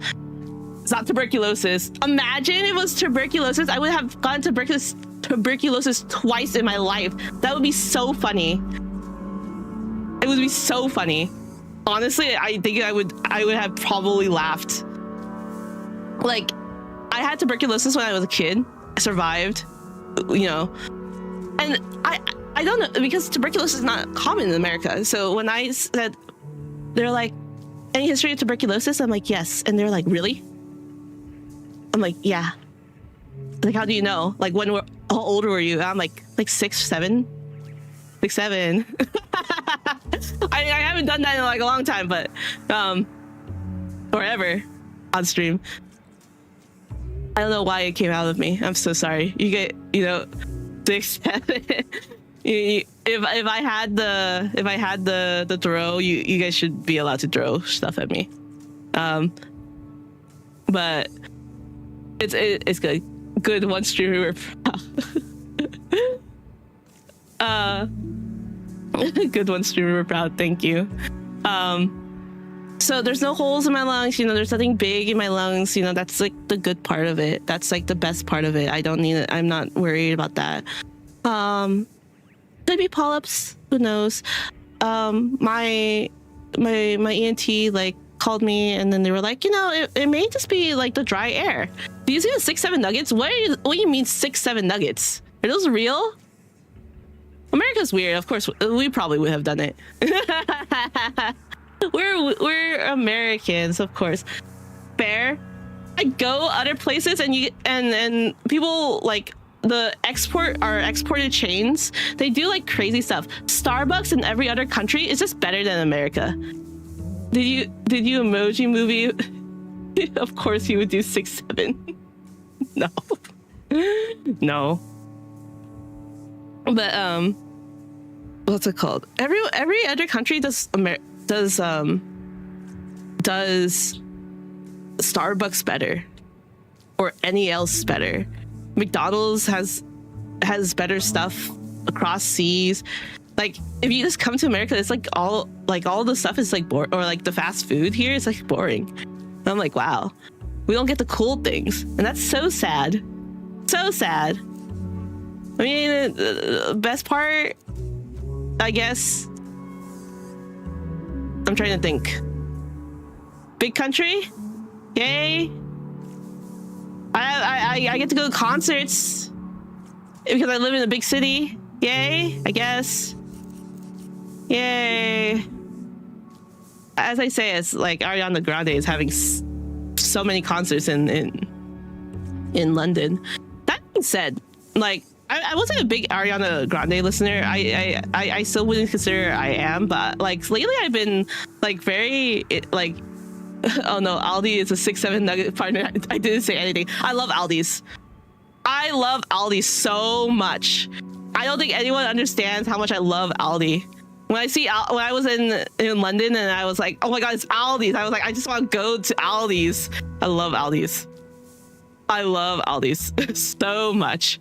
It's a great chain. I love it. The fact that it was brought over, amazing. The fact that there's one near my home, amazing. I'm like, oh my god, because it's like the most stable. Like, I think it has the most variety for a more low cost food market, which is great. I love it. I love it so much. What's it called? And yeah, that's all I have to say about it. I was on something and I'm like, what happened? A vocal cord circuit? Does that mean? Supposedly, Dex says they used actual vocal cords ripped from their enemies, but maybe not. I love that. Oh, I was on a thing that I went on a tangent of like why people choose sociology from anthropology. So in anthropology, we teach things a lot more chronologically and like the histories of anthropology, which is a lot more older. It stems from Europe, and then America has their own branch. And I have like I personally have interesting thoughts about anthropologists, like different anthropology sectors in the world. I am an American anthropologist and I really like our anthropology sector. So they learn like all the old stuff about anthropology. Like I'll use collective we as anthropologists. All 4 sectors, by the way: linguistics, archaeology, bio and cultural. We teach things a lot like old cultures, and in a lot of old anthropologies, it's called like armchair anthropologists. So when you hear people like say like, oh, I'm like an anthropologist, where they observe people, which we still do in a lot of ways, but it has to be consensual, and it's a lot more complicated now. But we used to call those armchair anthropologists, where anthropologists used to like go to like remote villages. They build their own home, sit on a veranda. There's a movie literally called Off the Veranda, which I actually enjoyed the film because it gave me a lot of perspective. And they sat down and just watched them, and they were never part of the community, so they just watched them. And there was like the arguments of like, oh, that's how that's how you view people in their natural habitat. Sure, but also when someone's watching you, you change. And that's what a lot of anthropologists sort of like is like, hey, we shouldn't probably do that. We call it participant observation. So we will be in the shoes, like we'll find a guide, a participant. We used to call them informants. We don't use that language anymore, just because it seems like we're spying on them, which is very fair. That's the language that we are no longer using, at least in American anthropology. And it's better if we were in their shoes to get to understand them, a lot more empathy, like a very empathetic role, instead of being like complete observers. So when people say like, oh, I'm like an anthropologist, and it's like, oh, I'm watching someone, that's an armchair anthropologist. We don't do that anymore. And then people will go on doing like, oh, we just study tribes, we just dig up bodies, blah, blah, blah, blah, you know? It seems like we're a very old study. There's nothing new, nothing progressive, nothing like life-changing. And then you see sociology that, one, gets some more funding, two, has like, I would argue, very interesting like research being done out there. My gripe with sociology, you can call me a sociology hater, I don't care, because I am one, is that a lot of times that their theories are based off of Western ideas, while anthropology does try to incorporate. I don't know if you could ever definitely establish the influence of watching people as distorting observation more than participation. I could easily defend either side. There is a lot that there was a huge debate on it. I think the consensus, at least from what the anthropology like sphere is talking about, is like, are we exoticizing them? Are we just not fully understanding them, you know, at like the means? Like, it seems like we're being put on a pedestal. It's a little bit, you know, weird, which I think I agree with as well. I don't really like the idea of like watching someone over. It just feels, I don't know, it feels like a little bit spy. There's a lot of there's a lot of conversation. Oh shit. There's a lot of conversation. There seems to be like an ideological argument that scientific one, though. It is. There was a lot of harm reduction talks. This is a talk for a lot. This was like what was Off the Veranda film? Off the Veranda. Film. Anthropology. Oops, I put translate. So now it's just like translate. Off the Veranda Anthropology. Yes, cultural. Where's the film? Oh yeah, Melanzowski. Oh my god. I honestly, if you guys ever have the time, I would say you should watch Off the Veranda. He is an anthropologist. Apparently he was an aristocrat. I forget like what was his full background, but it was very much when was it filmed? Oh, it's on like a... Well, he was born from 1884 to 1942. That will give you a sort of like idea. He was an anthropologist trained in London. Of course it was in London. I have some gripes on them. But essentially it was like, hey, we should leave. We should not be in this like little safe zone and live amongst our community to like fully understand them. I would also say anthropology is not the most scientific field. We don't have a hypothesis. Like there is very much no hypothesis in anthropology. And I think that also warrants some criticism. Like I will also criticize my own field. I think there's a lot of things that need to be changed, a lot of things that could be, you know, disciplined more. But in many retrospects, it seems like we're a very old thing. We are built off of colonialist ideals, which is also a very like oof. You know, the main point of anthropologists back in the day is that we were sent to study tribes for the state. For why? Usually imperialistic motives. There was another time where American anthropologists, like this is a more recent one. So during the Iraq War, we were called human terrain vehicles, where they would send anthropologists to live in Iraq and Iran to study people, to then report back to the government, to befriend them, to understand their language, to understand their ideals. And I've heard some mixed reviews. There's a lot. I'm a anti-war, anti-imperial type of person, and so I'm like very against like, hey, you shouldn't be using anthropologists to sort of like do that for the military. And there's another side of it of where the anthropologists who were there, at least some accounts that said they think that them being there saved more lives than it harmed more lives by giving the US government a better understanding of like who's there. Do I know if that's true? I don't. Anthropology is like, amongst itself is very ideological, and it fights amongst each other, and then we're changing, and then we're doing different stuff.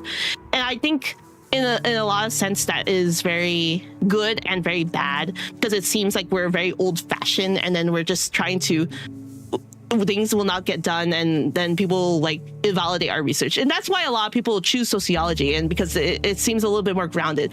I don't like sociology because they specifically, I feel that, okay, I will say I feel that they use a lot of Western theories to understand people that are not Western, which I don't think is right. I think you should take the context of the people there and what they're going through, like a lot of historical material, cultural context of them, and either create or use a theory in those praxis to understand them. I would also like to, what's it called? Demystifying the mystic, I guess. It's very weird. Anthropology is just a weird study, and I understand why it gets so much flack, and that's why a lot of our like people would like better, what's it called, biological and archaeological. But even them, they have their own like tips and taps. I am not a archaeology. Do you think that Apocryphene should be a thing? That's a good question. Maybe. Sort of. It can be. I mean, it's just human. I'm just like, we anthropologists are just weird, man. I do love it. I do love my major. I do love the area of study. I love it very much. I think anthropologists are actually very, very useful in the world. I do love it very, very much. That's why I stayed, and that's why I majored in it. That's why I went to master's in it. There's so much it can do. I did think that a lot of times people in anthropology, people have to wrap around the idea of like there is no possible answer. Human culture is always changing. There, like, one day this will be very relevant, and the next day it will be completely irrelevant. Is a very complex, it's a very complex thing. Human culture is constantly changing, and I think that's the cool part. And what we're trying to do, at least what I and a lot of anthropologists try and do, is give people a snapshot of a section of human culture. There's a lot of people which I think is very important, like aspects of punk culture. There's aspects of like how families are mapped, maternal and paternal lineages, historical materials that they use, how people bury their dead, how people communicate. It's so cool. I feel like understanding humanities and the fascists can never be a bad idea. Exactly. It's just sort of like hard to just justify it. And a lot of students who go into anthropology, and I fear, people, I always get asked that. It's like, what do you do with an anthropology degree? And it's hard to just say like research. I obviously got a job in a research in the field that I specifically chose for. It is more the fact of like, what can you do in a capitalist society so I can make money? And I don't think anthropology fits those molds. And it's hard. I would say like a market researcher or consumer insights. I tell them like, you know, anthropology can be used to study the market and like trends to help predict things. And they're like, oh, you know, what can I do for humanitarian work? I just like a lot. You know how to write, you know how to read, you know how to read text. That's it. It's very hard. You know, you can't say like something like in biology or like computer science or engineering. It's very hard to get that. And that's why I think a lot of anthropologists feel like it's hard to recommend a job, and that's why we have very high unemployment rates. And for me, at least, you know, as much as I love to say like you should continue your research, or like you should go into anthropology because you love it. Because I do. I love anthropology so much. Like I wouldn't stay in this for money, but I need money. Is that you have to fit your skills into molds that you may be uncomfortable with, which is hard. I you know, God bless a lot of anthropologists who are doing it for the love of the game. God bless like Jane Goodall. Like, bless her, rest in peace. Her, I met her at anthropology convention. She's really, really cool. She's very, very kind. She's as kind as everyone as she is portrayed. She is so cool. You know, the relationship of humans, chimps, apes, language. Oh my goodness.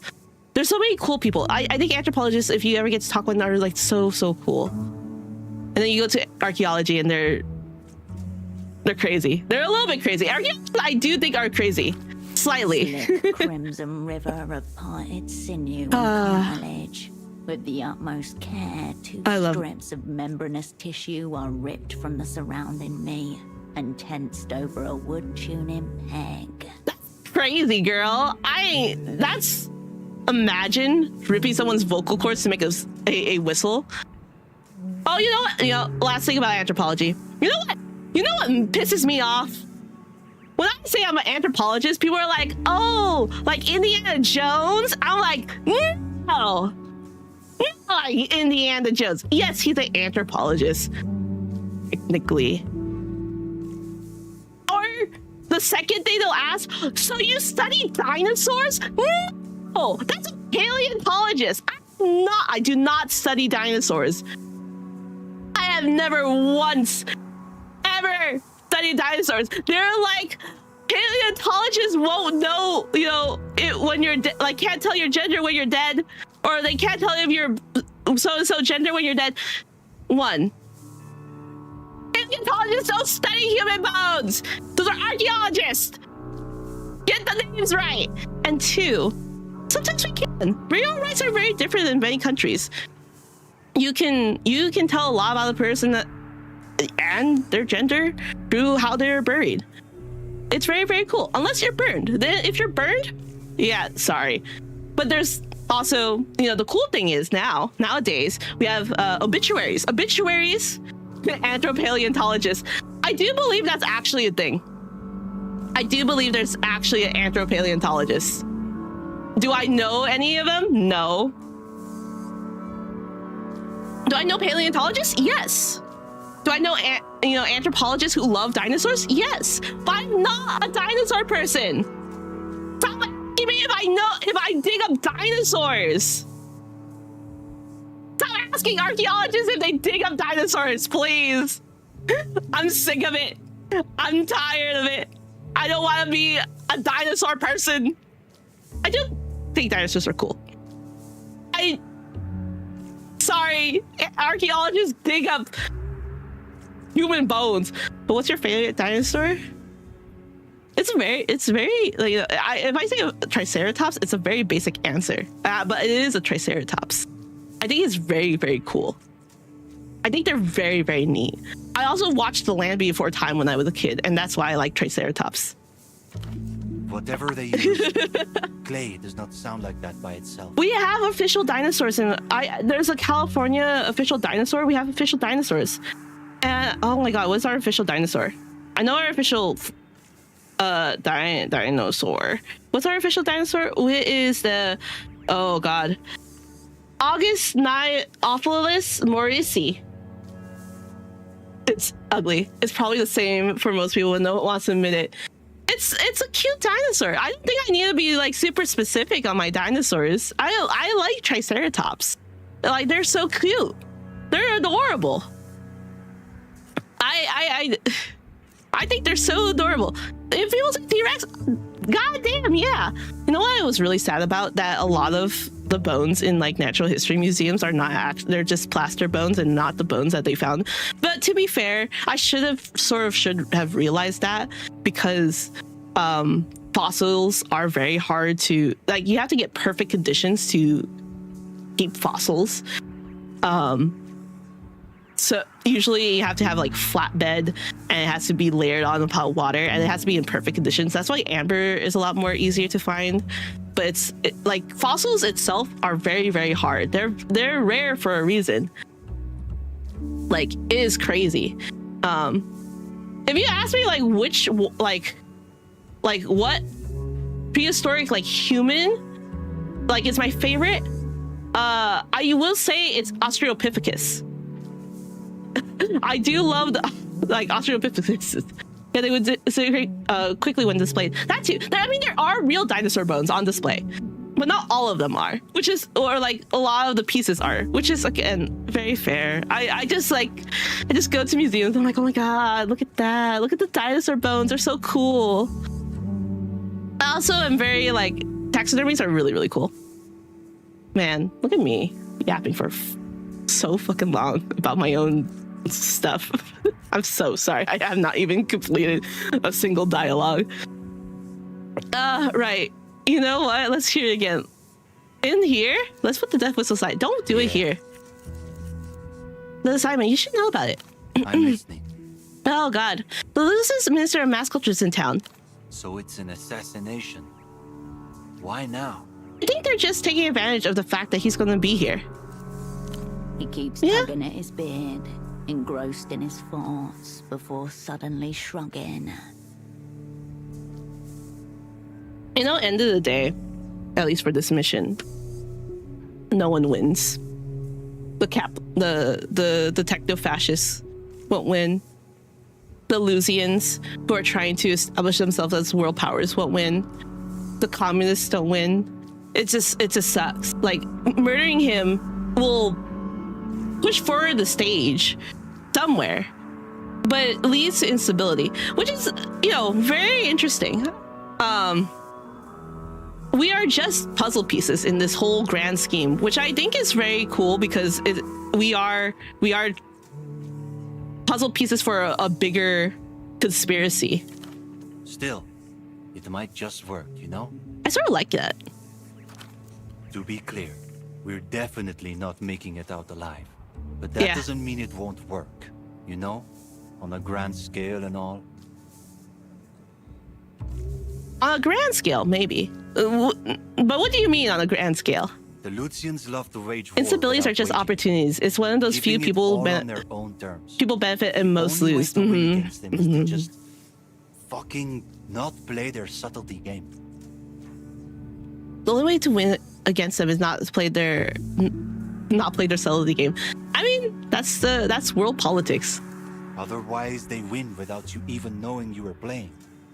That's how the dream fell, after all. Luz is a brutal techno-fascist empire, Rams. There's nothing subtle about them. Yeah. Yes.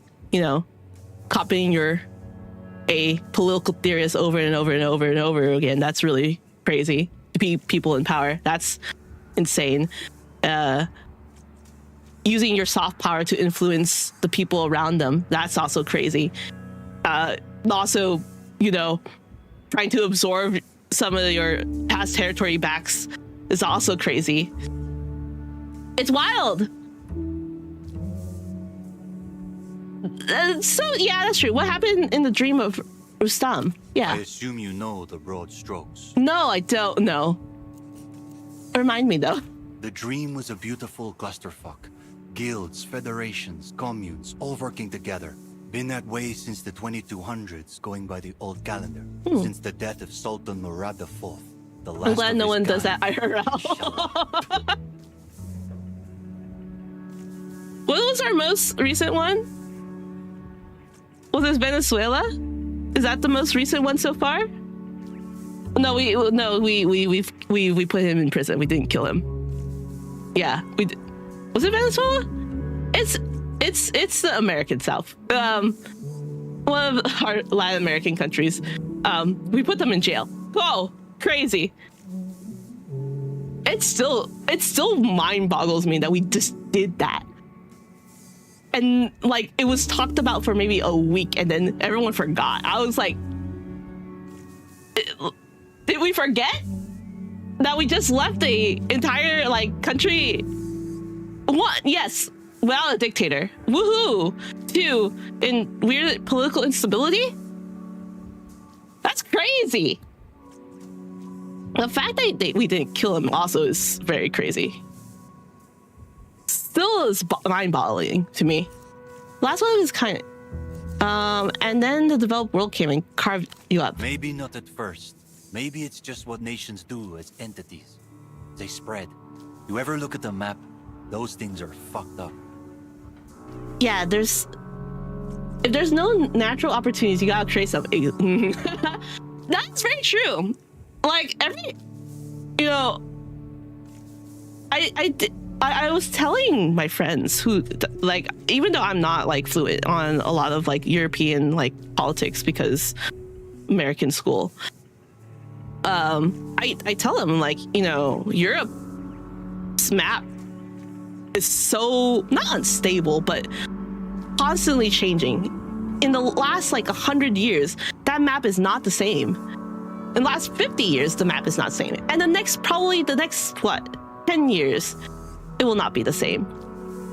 Like it really depends on how everything goes, And she's like, what do you mean? It's like countries fell, countries got absorbed. There was a huge Cold War. Like these maps are not the same. It's like, so are you saying Europe is unstable? I'm like, no, not really. Like there's stability in some, not stability in all. You're probably not going to see a lot of countries again. Some countries are just gonna whoop. But that's like everywhere. Well, not everywhere. It's more. I think Europe is a lot more obvious.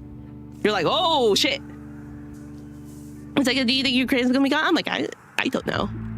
It's true. It's packed boiled pot, and it's been for a millennia. Yeah, and then like Africa's map has been fucked up so many times. Like those things are fucked. Like I think, oh my god, I don't know what study does this, but I do love looking at like maps from different parts of the world. The one that's like really flat, the square one that's really flat, at least in America is like the center of it. If you go to other parts of the world, America is not the center of the map. And yes, because you're flying it, like things are big. Flat world. No, not flat world. The square map, not the globe map. And so, it's always like very interesting to see other people's, like, how people present maps to people, and what maps are. Some maps are not valid in other parts of the country, or like in different countries, which I think is so fascinating. Some maps will, even though like when you fly on the map and because globe round, things are distorted in shape and size, some will change their own size to dictate the power of the map. I have a book about this. I don't know where it is. I'll find it one day. It's all made up. I think those are so interesting. Some people, depending on like interest in war, map lines, like border lines, are drawn differently too. And I think that's like such an interesting field to say. I think it's geography. I think geography would actually, geography would do that. I think it's so cool. I love it. I think those are such a interesting Yeah, there's something fucked up about a map. I don't think you need to say it like that. I don't know. I think they're kind of beautiful. Herschel, I don't think these are like the best options of saying that. Agree with him though. Rustam fell because the world grew. It really is that simple. Modernity chipping away at it year after year. So how did it end? Final night, my people set fire to the dream. Every granary, every workshop, every field, every road. Victory. Damn. The fields were ashed and salted. The topsoil scraped away. Wells were blown up. Water sources buried under rubble. Scorched motherfucking earth. Sounds like you basically let them win. I don't think that's true. I think when you're doing a full scorched earth, not fully making them win, but I would say like a form of resistance. Yeah. My mom never stopped missing the camels her family released. Mutual destruction, yeah. Here's the takeaway, Hirsch. Every invading force has its terms. You want to fuck with them, you can't play their game. That is a very fair assessment. Like, if you don't want to accept those terms, you can't play their games. Politics. This is like such big picture. I do like big picture game. Rams, there's nothing we can get a different dialogue. Why not? People dress like them, eat their food, mimic their slang. They don't need to invade this place. Yeah. People forget how crazy soft power is. Like, once you make yourself, I will use Japan because everyone loves Japan. I do also like going to Japan. Japan's soft power of being from a militaristic crazy force that is very oh my god, Japan, horrible war militaristic country that has committed so many war atrocities that they will not admit to. They still won't admit to, by the way.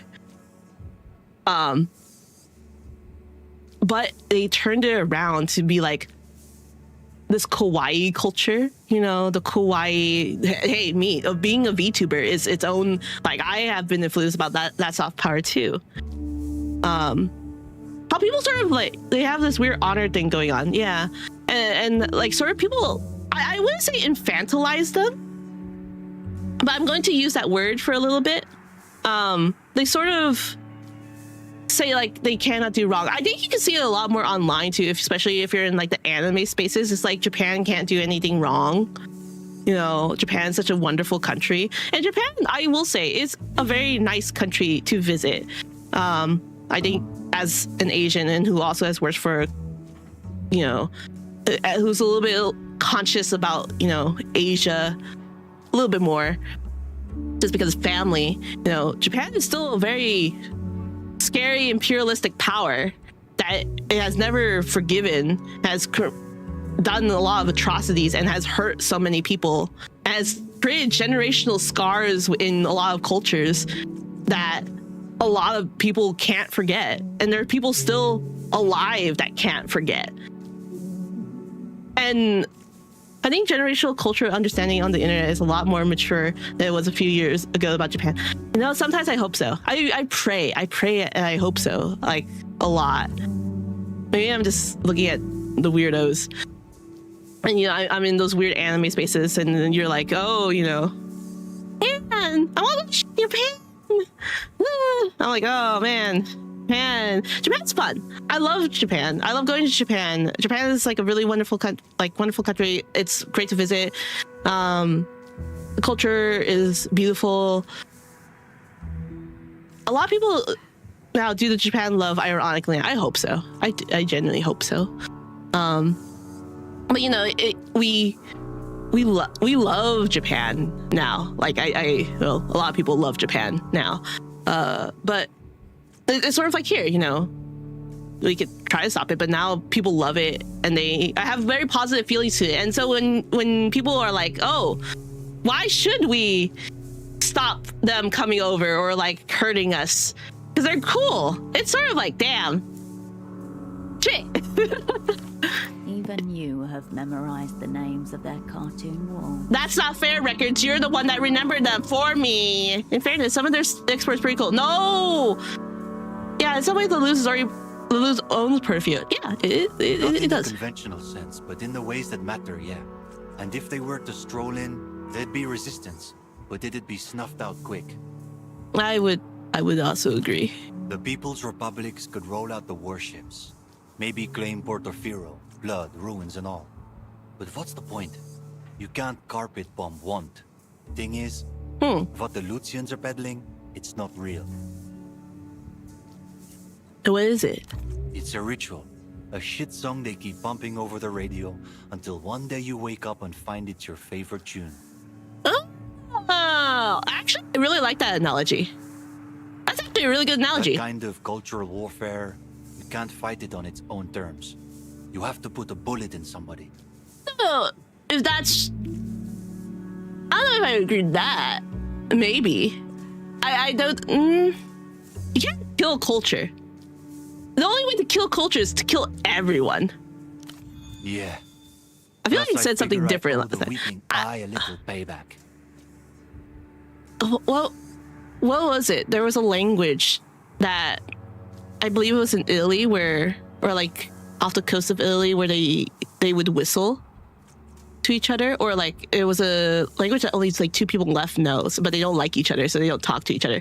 I don't know how true that story is in per se. I'm like, oh, that's really interesting. But I always think about language death. Language death is sort of like really sad to me. Like it like hurts me a lot. And I'm like, oh, a language loss. It sort of also makes me think about like being an immigrant, like or a child of an immigrant, that like I will never fully be able to speak at a business level, like level of competency. And like if I ever have kids, like will they? And I get sort of sad about that. Like, oh, being immigrant's weird, man. Or a child of an immigrant speaking a language that you don't know or don't fully have complete ties to.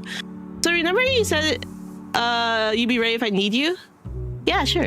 All expression vanishes from his face. The wrinkle lines smooth over and the frown of concentration disappears. Ooh. Say the word, H. Are you sure you want in? I already told you once, H. Ramses, my baby. If I had to lose anyone, for Ramses. if I lose Carolina or Ramses, I will cry. No questions asked. No one, I will not let my crew die. If anyone dies, I hear. I feel different about language. The ones dying out are the ones that deliberately isolated themselves from the rest of humanity. Most languages just transform and combine into something new and beautiful. That's a really positive way to think about it. Sometimes I remember like, oh, some people are trying to make a universal language. And then I remember, what was it? The Tower of Babel? Is that the Tower of like, wait, the boring? What do you mean boring? What's the universal language? I think it was interesting. And then I believe it was the Tower of Babel, one universal language. I think it's a very interesting effort. And then I remember the story of like God smited them. God smited us to no longer communicate. And I was like, damn. I'm not religious. But maybe that's not a great idea. But I do agree. I think like a lot of languages are very, very beautiful. And with the way that they transform every time, just like even moving to different sectors of like your own area, it's like, oh, if one language ever works, I do not want to live in that society. You don't want to speak one universal language and be like universal communicate, and so we don't have to be like translate. I don't know if I also want to live in a universal language. Imagine what would Wait, imagine what that would mean about how people think. Oh my god! Oh, what was that theory? Oh my god. Fuck! There was a linguistic theory about this. Oh my goodness. How language affects how you speak and how you speak. What was it? Your language affects your thoughts and your thoughts affects your language. What was it? Oh my god, now you got me on a roll now. What is it called? Oh my god, language affecting your perception. Not your. What is the theorist? Sapir-Whorf. Oh my god. I actually do love this theory so much. I don't love linguistics, by the way. The Sapir-Whorf theory. There has been studies that try to prove stuff around it. I think they all failed, but I think they just didn't look at. Yes, there's like linguistic relativity. That's the hypothesis, or that's the whole. I do love that theory quite a bit because it did also explain like my language and how I would think. I'm gonna read just the weak. Oh god, because I think I will explain it wrong. So I will use a summarized version of the Sapir-Whorf theory. Don't use the AI. Go to the actual Science Direct. Oh no, do I have to have an account? Oh, not this is the long one. Oh god, this is the long. I do. There's like mixed receptions about it. I don't think it's ever been like debugged or anything like that. And there's a lot of like linguistics, like people who are in linguistics who are the studies always try to separate language and culture, which I think is always fails. You just can't. Yeah. What's it called? Linguistic relativity asserts that language influences your worldview or cognition. One form of linguistic relativity, linguistic determinism, regards people's language as determining and influencing the scope of cultural perceptions of the surrounding world. Which is so I do prescribe to that theory because you can pick and choose. Because woo, yes, I do. I do think the option for a universal language is it's like your second or third language. I think though, like having your language though does influence like your thoughts and how you view your culture and how you view other people's culture. It's so ingrained. Like culture, that's why anthropology has so many cultures. We already have English. I think that's good enough. Yeah, but English is as an English speaking person. English is English is disgusting. You guys, thank you for speaking English to me. You guys are always sweet. I love it very much, and I can understand you, and I like communicating with you. You know, are all languages? No, I think other languages are so much more beautiful than ours. Our language is sort of like, I think French, German, Chinese, Japanese, Korean. Like they all sound a lot more beautiful in my eyes. They sound so much more like it sounds beautiful. I know my friend was like, I don't like Germanic, French, Franco languages because it's like very throaty. But I love it. I love it. It's so pretty. I think so many other languages are so much more prettier than English. I think English is just so tonally not as complex. There are some major posts entirely in English. I guess. All the things are in English. Yes, there's beautiful things, but I think everyone else is so... Maybe it's romanticizing them. I just think everyone else is like, oh my god, their language is so pretty. So wonderful. I want to learn more languages. But I fear to butcher languages. Not one to make idle promises. Once is enough for Ramses. Is there anyone you won't work with? I think you know the answer to that question, Hirsch. I don't. I assume you're not trying to recruit that guy, but just in case the idea crosses your mind, I am not working with Holocene.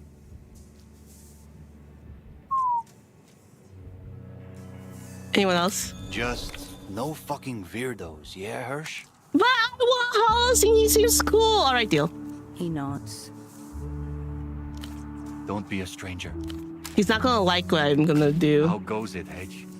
Wait, I need him Don't to. be a stranger. Wait, I do need him to tap. I need him to tap into this phone line.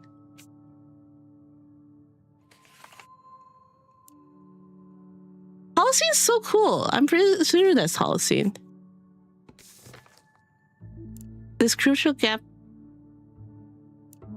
Can I do this? I don't know. Is this time to use the phone line? As a German, I really like non-specific specificality of English. In German, everything is over-specified, so we use these weird gaps between things where we don't have a word, but English has one general term to cover it all and expresses it more accurately with the right concept. It's really paradoxical. Really, I feel as an English speaker, like we don't have enough like words to cover something so hyper specific. It is very.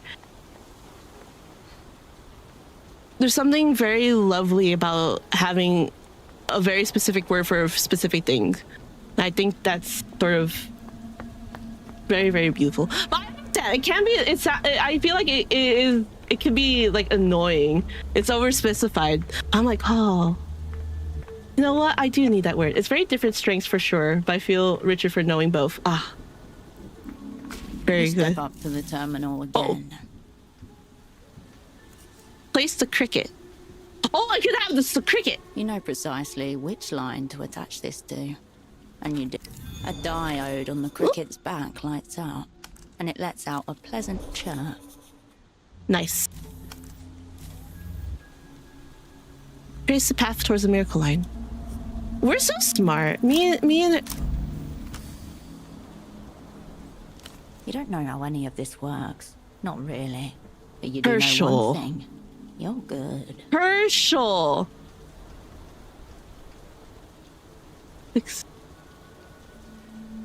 Herschel, what are you doing, girl? What are you doing? I am? Of course. That's why playing it by the book never worked. It wasn't written Take the for flex people stone. like you. Shh. Please, for like a moment. I'm upset. Sure, you could find Duchess and make her talk. You could get Ramses to hold your hand. But why not wiretap the line yourself? Right here. Okay, how? You'll figure it out. You always do. It's just a matter of connecting the right cables. I like the narrator being a little bit condescending and also, of course you can. No scripts, no permission, no tone injection, no plan. Just willpower, copper, and deadly amounts of electrical current.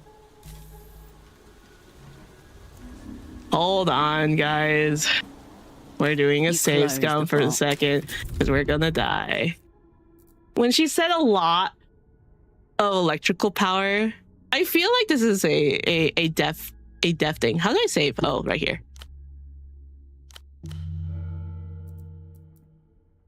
I do like You seeing step up the to deaths. terminal again. Why? Imagine. God, Jesus Christ. You have no idea what you're doing, but you try. 2 cables are brought together in your hands, crackling with electricity.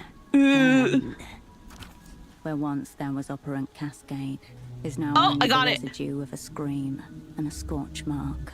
Oh dear. Oh thank God. It doesn't show it. I'll discover amateur circuit surgeon. I'm a circus surgeon frying in failed sabotage attempt. Crowds. Oh, I love it. Thanks. Hey, I got an achievement. I don't do achievement hunts often, but this is one of them. Oh, I didn't need to save. That's amazing. I'm a little bit upset though. Like, how can you do that to me, Herschel? Like, it's a white check. Like, Also, what can we do? What can we do today? We can't. If we're about to go to the other place, we can't get Holocene because Ramses will say no. But I do think we need Ramses. Well, I mean, we can go through his storyline, and then there's always tomorrow. Yeah, we can always go through his storyline and just tell him no. But I would really like to not say no. Okay, what can we do? What can we do? Some of these, I think it does need to fix. It needs to fix itself. Oh, I could do the gray matter one. I could talk to Yana. I could talk to Yana. Gray matter. I can't wear that. Also, there's a fleshlight. So we go with this one, I think. Gray matter. And then, wait, why am I not doing this? Bro. And I believe this one? Yes. We look great, guys. Amazing. We look fantastic. We could just ask Yana about her name. Who would make, like, why can't we get Holocene though? What's wrong with Holocene? Holocene seems like such a nice guy. Is he just weird? Yo, how goes? Oh. Well, it's 40% chance we could do it. Oh my god, we finally did it. We can finally give her a name. A good cryptonym reveals nothing, yet means everything. The seeming arbitrariness of the sign only strengthens the bond between operant. Doesn't matter what clothes, she's already thinks you're a clown. No, she doesn't. Oh my god, she thinks I'm amazing. Your cryptonym is Yo-Yo. Yo-Yo? Why Yo-Yo? Why is that? They were said the first... They were the first word you said to me. No reason, it just fits. Don't hate it. Yo it is. Okay. Good job, Cascade. What's Temple... Finally! Yeah, it took a long time. What's Temple got you mixed up in?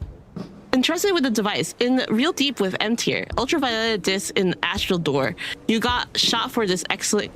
Excellent question. Thanks. Sure. Please don't fail me, Herschel. Thank you. Thank God. This is all laid out in front of you. A map of islands with unmarked bridges. Take it from the top. Does it seem like your former asset thought this one through? No, Yana was his backup when things went extremely south. A hurried, desperate backup. Yet the practical logistics of the scheme were planned long in advance. This reveals a fundamental truth. Temple becoming Yana was an improvisation at the last step. And yeah, in the slow dip of silence, a piano melody lulls through a thin wall. She said she volunteered for this process. Did she? That's why she was there, which leaves a single question.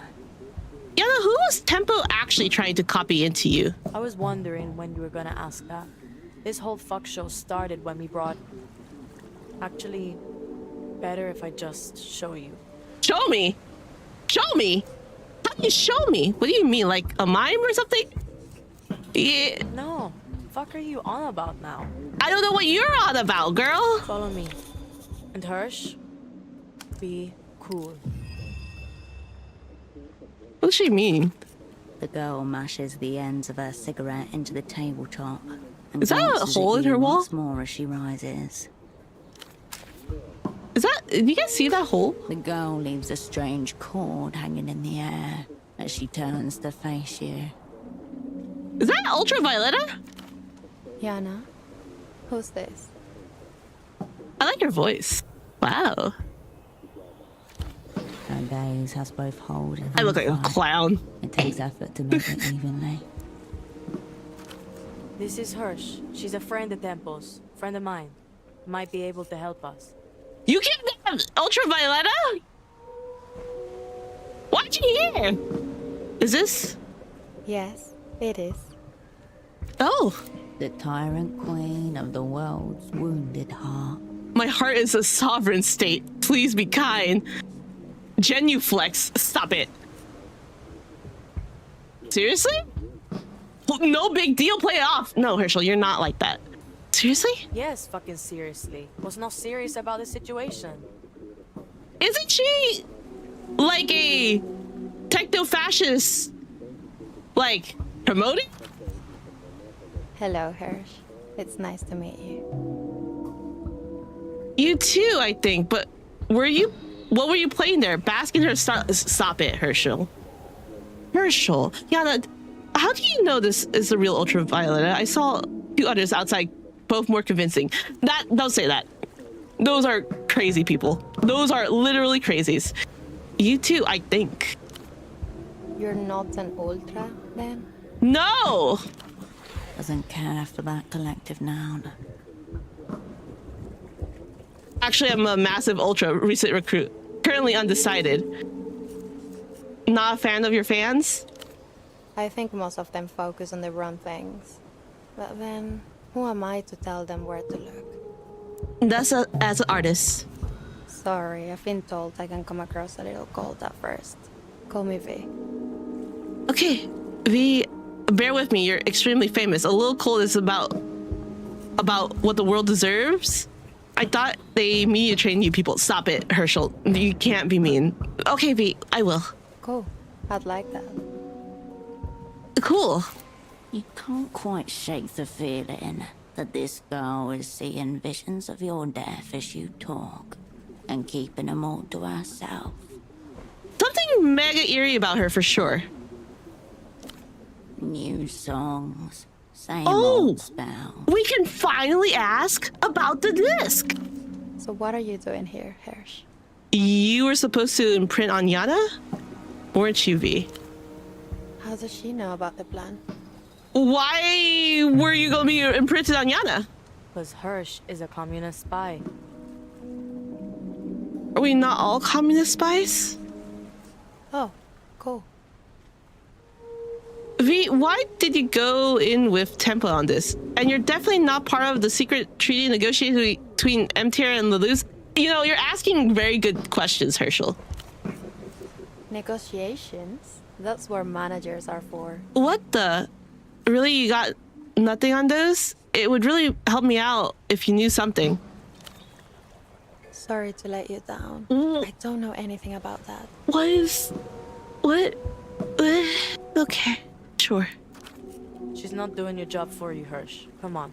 Oh, V, why did you go in with Tempo on this? Because Tempo said he'll get me far away, with proper exit papers and everything.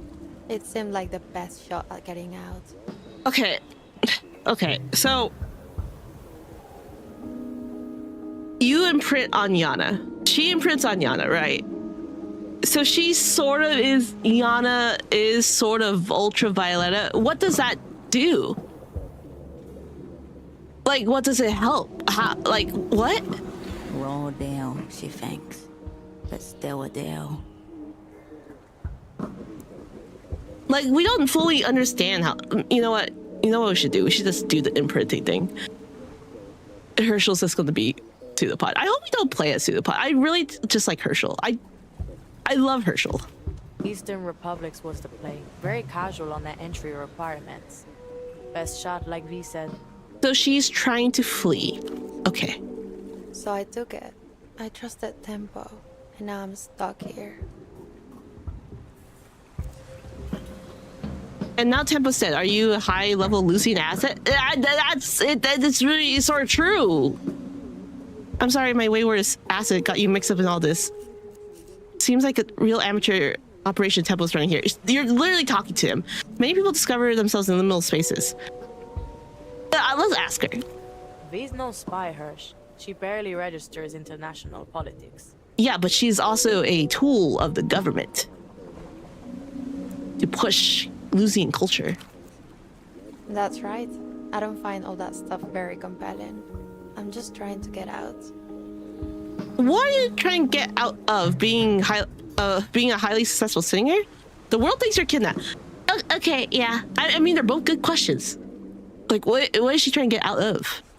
The actual singing was way down the list of what I was, or what I am, or what I represent. So what are you? A singer.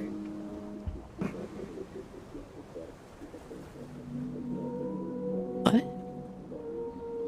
What? I'm getting out of La Luz, and out of my own I like shadow. her. I'm getting away She's from very cool. Ultravioleta.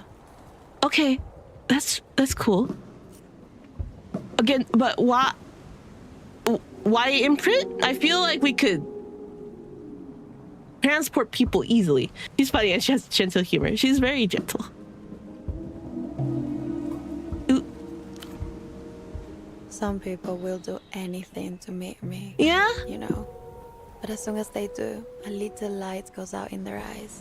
Then a part of them wishes they'd never met me at all. Oh. Oh, that's really sad. Enviable life, if you squint. Your music seems to mean a lot to people. I heard a victim talk. You're equally complicit in this. The world thinks you're kidnapped. Well, I did want to get into that part. I still don't know why we would want to imprint her on Yana, though.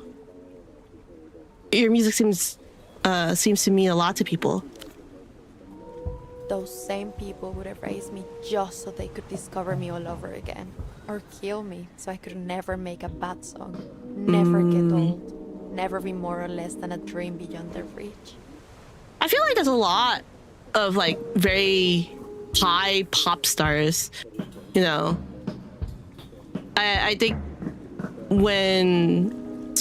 if you have like a really famous pop artist and they release a bad song, suddenly they're like, oh my god, they're awful, horrible, they dig up so many things. It's so much scrutiny. I would never want to be ever that type of famous. It feels awful. Like I could. Fuck them. No.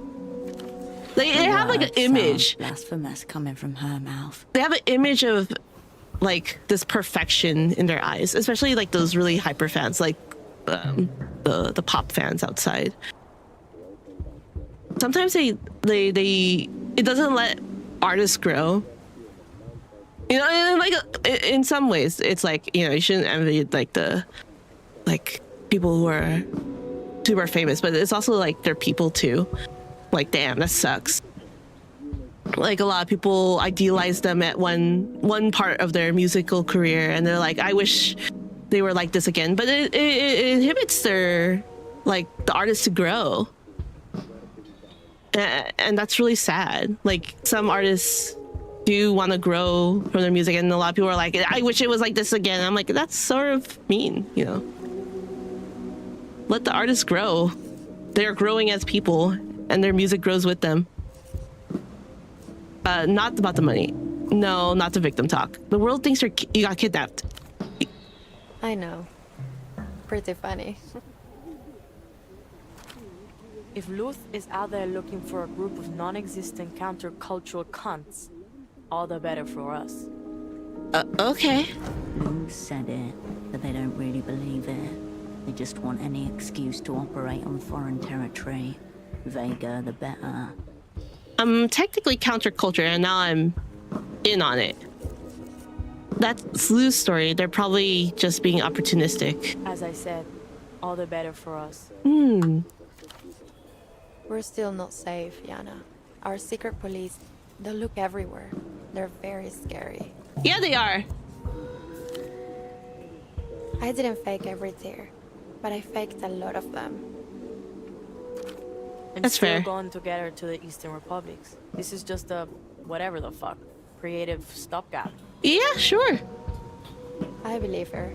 Yana's my S tier. Oh, they're so cute.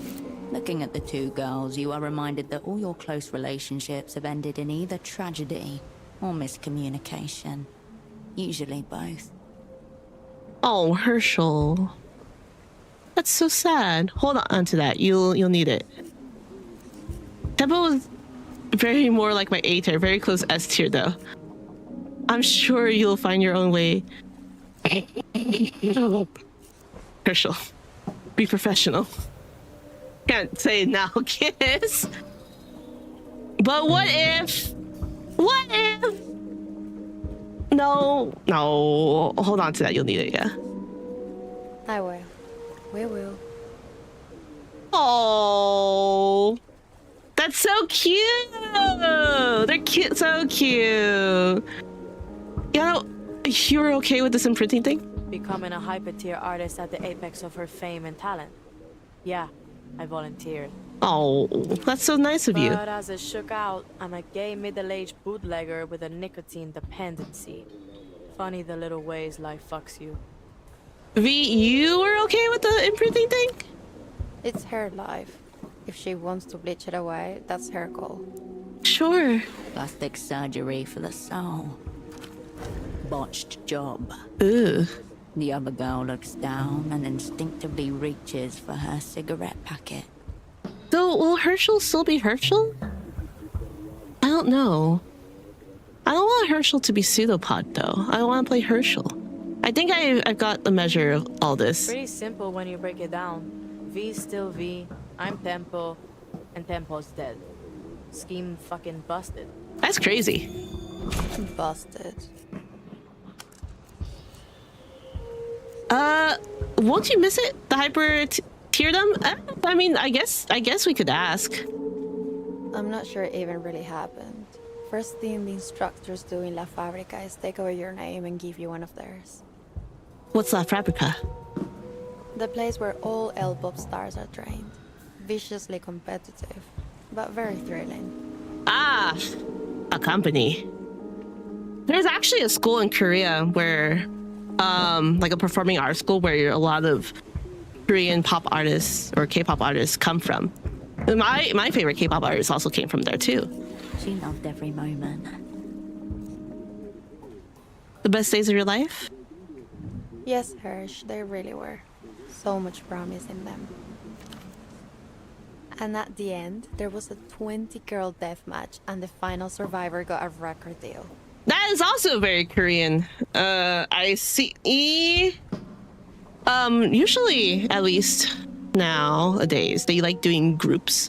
They like doing groups nowadays, so it's like a 20-girl deathmatch, yes, but they make a group of like 5 or like 6 around there. Some do more, some do more, some do less. I think right now it's like a 5-6.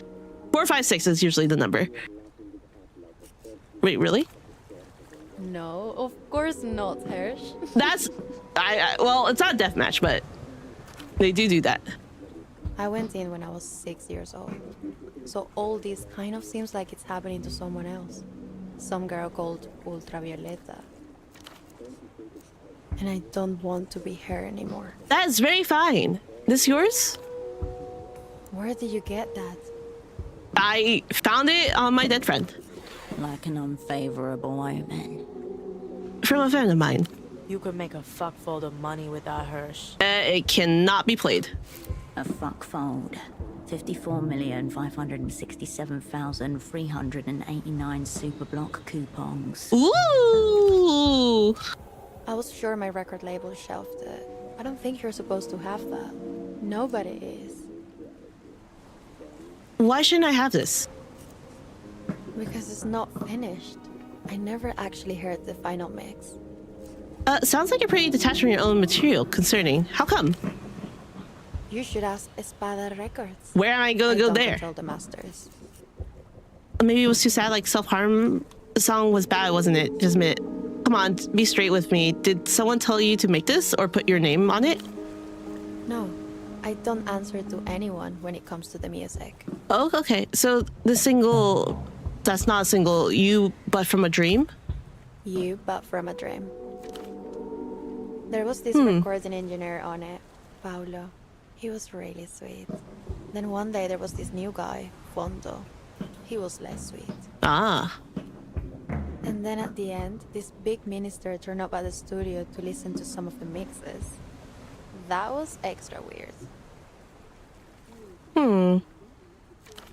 Music falls under culture. It This does! minister must be Reyes. Was Your this quarry. was his name Reyes? Facundo. Facundo Reyes, that's him. very old, like most of them. Polite, too. Minister of Mass Culture, something like that. Ooh, we're gonna be murdering him. Before he left, he cleared out all the other people from the studio and sat with me in the recording room. Just me and him and all these wires and cold instruments. What does he want? He told me how much he was looking forward to this song. How important it would be for Luz. He said it would be the soundtrack to Reunion. Ooh. In a dim recording studio in the Lucian capital that would be of Cicatrice, very Frontera. interesting. A young girl and an old man discuss an unfolding of life, a cultural hypernova, a map across the stars. I love you, Integument. There was some talk of a concert in space too. The whole thing seemed off. Or maybe way too on? Sorry, I can't really explain it. Any idea where Mr. Reyes is now? Maybe when he's coming to Portofino? Where he'll be? Anything like that? I don't deal with schedules, so I wouldn't know anything about that. That's upsetting. How do you know Minister Reyes, by the way? I don't know if I should be telling her about this. I don't know him all. I just think international affairs are neat. It doesn't matter. Don't worry about it. Okay, I won't. Oh, she doesn't need to know that I'm about to kill him. Super fucking shady. Now I'm worried, Hirsch. I think this took my partner out.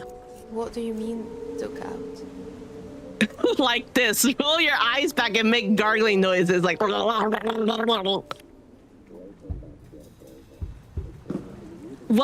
was this or terminal sexual melancholy? Either way, you were involved. You know what? Be silly. Be silly, Jen. Oh my god. Yeah. Are you serious, Hirsch? A disc? Yeah, I'm pretty sure, actually, yeah. Fuck me. Yana, I don't know anything about this. I suspected you were a Lucian Assis, but not. I upgraded you to full-on operant. Now, Herschel. Stop. Don't worry, whatever happened was definitely my fault. Herschel. Stop. Your name's on it. You assassinated him, basically. Herschel! You can't say any of this! Music can save your soul, but it also could take it. Herschel! Alright, don't worry. It definitely was my fault. Oh, I didn't get a violation. It's never just one thing that's to blame. Yeah, I didn't want to blame her. So this disc badly hurt your friend? Most likely. Fucked him up. I do like that. It hurt my comrade in the Perpetual Revolution. Yeah. It hurt my direct report. It hurt my friend. He's a friend. I'm very sorry to hear that. But yeah, you must have some idea what's going on here. Hot take. I don't think you should ever ask especially a music celebrity about their political views. I don't think they're the most informed people in the world. I don't expect them to be the most informed. I don't know why people tend to ask that about them.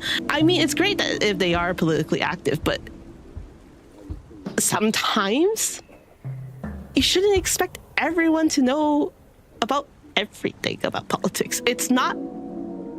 It's just not. Sometimes it's not feasible. Also, it's not helpful. I would argue, for me, as well. Like, doing it so much can be unhealthy. Sometimes you just go into like, you go into like these rabbit holes, and you're just like, you just become so upset. You're just upset, and that's not healthy. That's not healthy for anyone. So I why would I ask?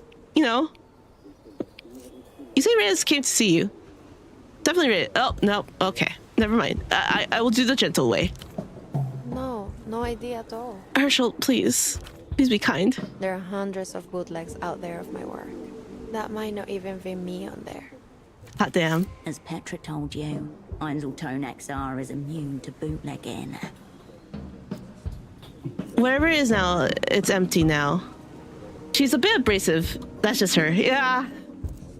We just need her to calm down a little bit. But to be fair, we're about to assassinate a not prime minister. Minister of Cultural Affairs. Camp Blue plays in Isotone.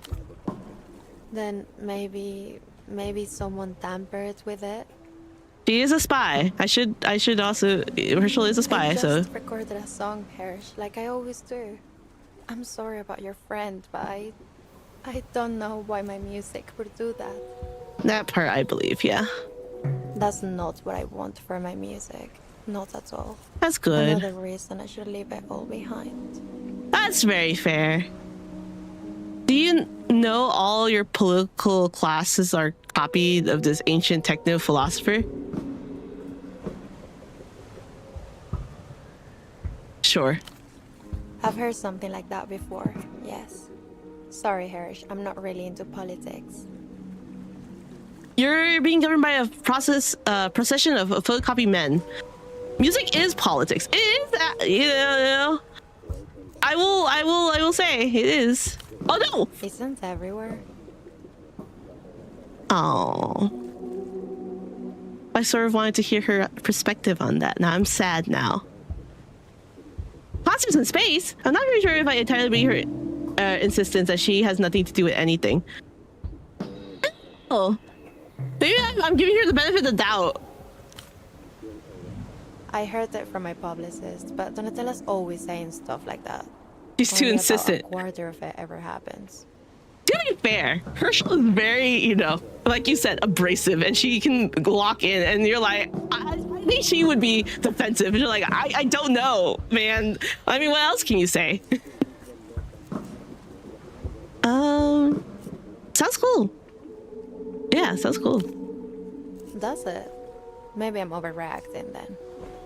I'll hang on to the disc for now. Please don't mention it again. Oh, never mind. We do have... She's way too smart to not have an idea, though. It does seem that I can ask her more. We have a couple of fan shifters out there. Great. The very thing I'm trying to outrun is right outside the door.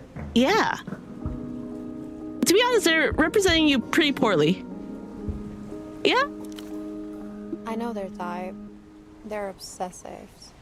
I mean, it's harmless enough. I don't know. I don't know. Is it harmless? I wouldn't know if it's... I wouldn't feel comfortable. Yana's kind of a fan of... kind of an ultimate fan shifter, isn't she?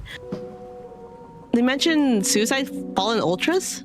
Random acts of self-annihilation are not unheard of in the ultra community. Uh-oh. I don't like it when it happens. But now and again, it does happen. Yes. Oh my god. You know, I did hear a story lately on K-pop, the K-pop community. So there was this girl named Mina. She liked a group called N-Hyphen. Pretty big hype group. Like a K-pop group. And she was like really one of those like super spenders, you know? And she would go to a lot of their concerts, and she would like to take pictures with this certain member specifically. And what happened was there's also a lot of context. She apparently, this is the rumor part of it, so this one's a little bit more grain of salt here and there, where she would she would get plastic surgery or like change her look to be that idol's ideal type.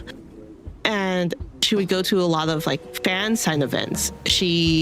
And specifically for this, what happened was, or at least that I know of, is that she brought a sunflower, I believe, and she got it on stage or an event for a specific member, but another member got it and like posed with it, and she got upset on that member, and everyone started hating on her, and she got hated on so much where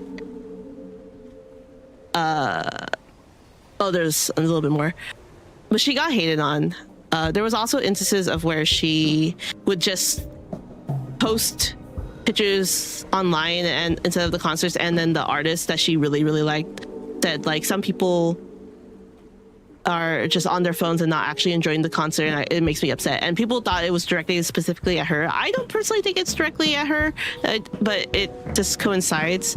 And then people started hating on her more, and then after she went on a live stream, and she hung herself, and that was like a really big shock, and I was like, oh my god, and it's really sad. I'm like, oh my goodness, like, oh, like such like poor thing. Like when I hear, yeah, I may be getting some stuff mixed up. There was a lot to it, but essentially she got harassed and she died, and it was really sad. And it was like, oh, I that get poor thing. letters too. These days they screen them to keep away the worst. Oh, can L-pop really turn you suicidal? I don't think it can. Has anyone tried to kill you? They seem to think it was cool, some kind of status thing. That's, I don't even think she needs to hear that. But has anyone tried to get her? I've had a couple of stalkers, but nothing serious. Poor baby. The security takes care of them pretty quick, usually. Oh, that's good. But 2 years ago, a girl did kill herself at one of my concerts with a handgun. Oh my goodness. That's heavy. Yeah. Third row, looking straight at me. Oh. Leonor Sosa. She was 15 years old. That's fucked up. Fuck, I didn't know that, V. That's seriously fucked up. I didn't play a show for 6 months after that. This specifically reminds me of when Ariana Grande had a concert in London, I think, or like Manchester, I believe, and the bombing happened. It's not like specifically, you know, someone killing themselves there, but it was a very traumatic event, like for anyone. That's crazy, and the fact that she finished her tour too, very crazy. That's fucked up. That's messed up. Your music's gonna mean different things to different people. What does Moonglow mean? They say a lot. And I never actually said that. It was some nothing phrase that the PR team came up with last album cycle. Oh. Sadly, it stuck. Oh. By the autumn, they'll have forgotten why they liked it. Moonglow will no longer be Moonglow. Your music's gonna mean different things to different people.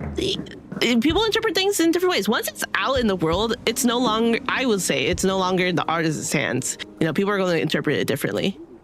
Yeah, you're right, Hersh. I can't control it. Yeah, but to kill yourself? Oh my god. Well, I can. Oh my actually. god. I can flee the state and never come back. Enough. Yeah, enough. I agree. I won't miss them. So what's next for you? Yeah. Easy. Keep running all the way to the Eastern Republics. It's very interesting. I really like. This is a very interesting thing. Maybe it's because I'm like, I've been into like that K-pop or like that celebrity, like just because I'm exposed to it a lot. This is like very interesting to hear this because it's also a mixed match. What's in the Eastern Republic? A good music scene and a distant shore. Ah, the scene. I wonder how our scene boy is doing. You're not running, you're stuck in a room. You know the full forces of the Lusian governments are after you, right? We should let them know. Oh yeah, I bet they're pretty mad. Contracts and stuff. Hmm. I'm currently responsible for 6.2% of La Luz's GDP. They won't do anything but escort me to the nearest mega stage. Ah, just like BTS. BTS also has contributed a lot to Korea's. That's gonna take a lot out of you. Call yourself a renegade, not a fugitive. Sounds cooler. Yeah, sounds cooler. And a little braver. Oh. As long as I have something that makes sound by my side, I'm not afraid to disappear. That's really... I wonder if any, like, musicians have done that. Like, erased themselves and came back and do, like, a different scene. I'm pretty sure they are. Working on new material? Trying to, yeah. Are you familiar with the old material? I heard it's sad. It is pretty one note. I'll give you that. Anyway, L-pop's all sad, but not all bad. I brought a few good songs here and there. Oh, that's good. A couple she's very proud of, even. Wait, they let you write your own material? Weren't you churned out of a pop star factory? That is also a very good question. Those are very good questions. I keep thinking of like the K-pop industry. It's like they turned you out. Like again, HYBE is like one of the biggest offenders of this. Like it starts to sound the same. It's like, oh my goodness. Yeah, let's ask. Most L-pop artists go through intense training, yes, but we all write our own material. That's an important part of what they teach us, alongside the dance routines. Creative expression, freedom, courage. That's good. That is very important. A lot of artists don't write their own songs. Something created by a committee will always have a hole in the center. Everyone can sense it. Something that comes from a heart we have. A heart. Person to person. How's the new stuff compared to L-pop? You could just retire from music, do something else. I don't think they will let her. Never knew techno fashion was so romantic. If that's so freeing, why aren't you still making it? Because I don't want to. That's very fair. She plays a few slow bars, using both hands this time. Bass joins treble. Emotion forms from thin air. Ooh. It reminds you of the final line of a poem. What you're playing now sounds sweet to me. Just keep going. The world always needs music. I also agree. Do you think about your old band? How do you handle your critics? These are very good questions, Herschel. I'm glad that you're very interested into Ultraviolet. Just keep going. The world will always need music. I think the world has too much music. It's everywhere. Shops, restaurants, cafes, rooftops, lifts. Yana tells me even the aerotrams have music players now. Why? Huh. I don't think about things like that, music you're playing or not. The culture's bleeding out, V, while people just walk by. Because life is more fun when it has a soundtrack. That,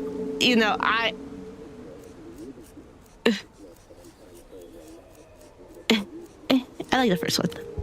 I think it's to stop people from feeling things.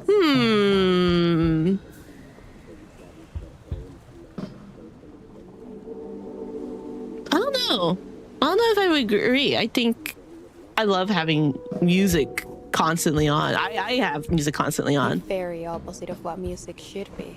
I find it like it helps me, at least feels me calm. Art is intimidating. I had to write a poem recently, absolutely spiritual carnage. What you're playing now sounds sweet to me. Yeah. That's because it's a sweet melody. I could put down 100 of those. I've been playing piano since I was 5 years old. That's exactly her point, though. I don't know. People call me a perfectionist.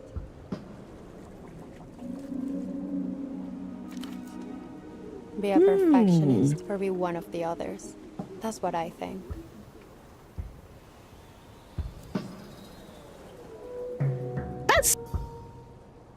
I feel like I'm in that same realm of like being a perfectionist or be one of the others. I feel like that has also caused me a lot of toxicity within my own work. I'm like, oh, I have to be perfect.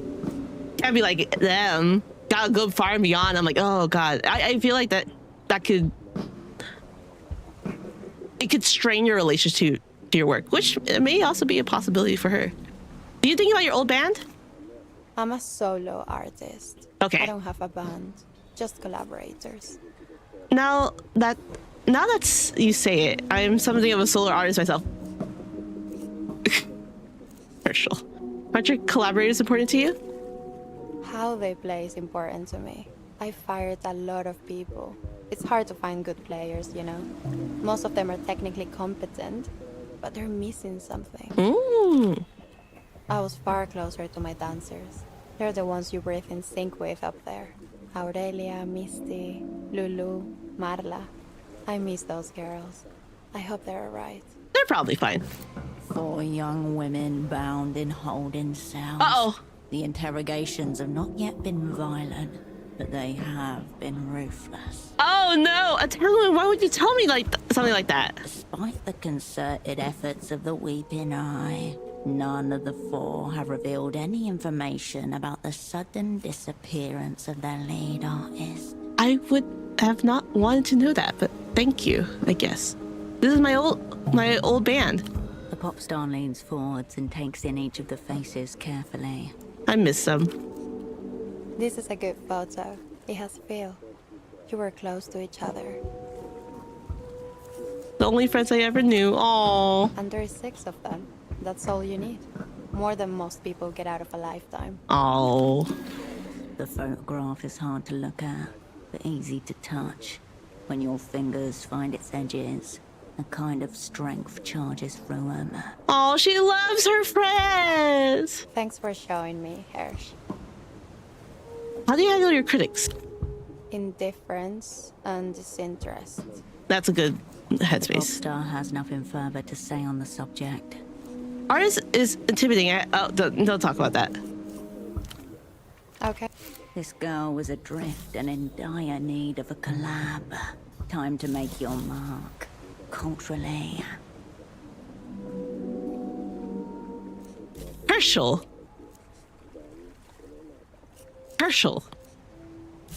Anyways, tell me more about Lusian pop music. We can just call it L-pop. Oh my What god, was there's that so much. What's the history? The genre is maybe 30 years old, I would say. Year 65 sounds right. God. As old as her, she is L-pop. She's 30? It evolved from traditional Lusian funeral ballads, but the instrumentation is all synthesizers. She's That's how 30? you can date it. Certain synth sounds for certain years. Mm. The earliest songs followed the Lusa Requiem form too, with extended overtures before the verse kicked in. These days, they're more classically pop in their structure. Was it always so popular? When did you first hear it? Now it's just another commodity. My heart beats underground, be sure. It's not. The labels let the artists lead. I play 6 instruments. That's crazy. I control all the creative direction of my music, from the lyrics to the visuals to the show lighting. That's why people respond to it, I think. It's real feel.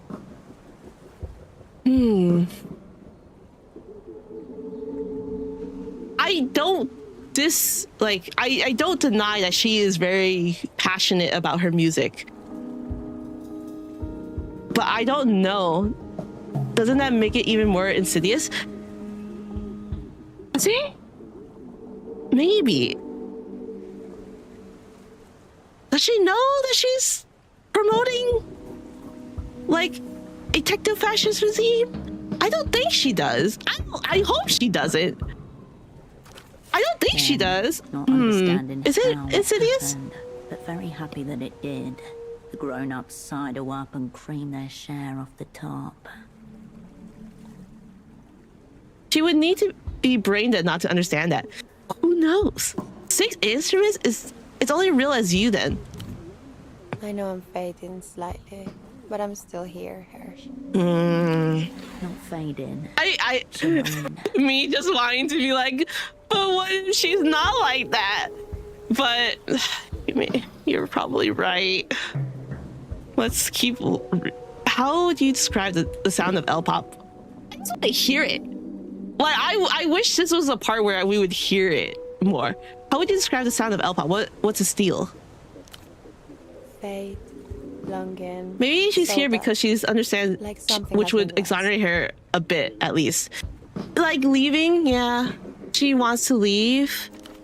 A little grave in the Hopefully. Sorry, I'm not the best at explaining the intent. I'd rather let my music do the talking, or the feeling. But I do know this. Melancholy is the heart of the genre. Ooh, If you new don't dot. reckon with melancholy, you'll never be touched by L-pop.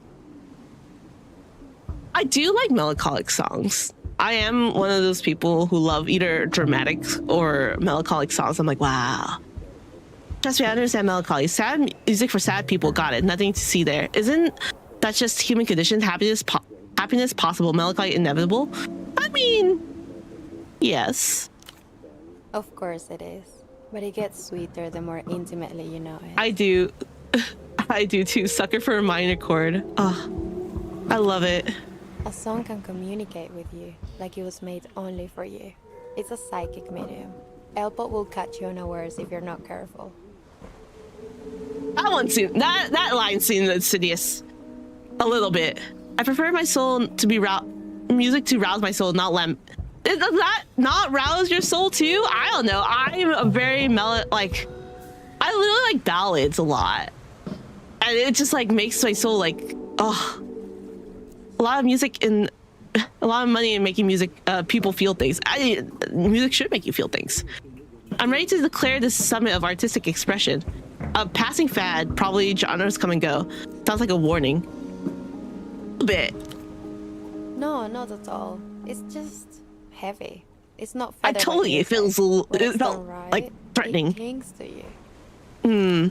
Songs can haunt you longer than people, all the way to the end of a life, on perpetual loop in the background of your mind. Are all L-pop stars female? Most of them, yes. They've tried various formations over the years. Groups, male duos, twins. Sure. But the biggest names in L-pop are girls for sure.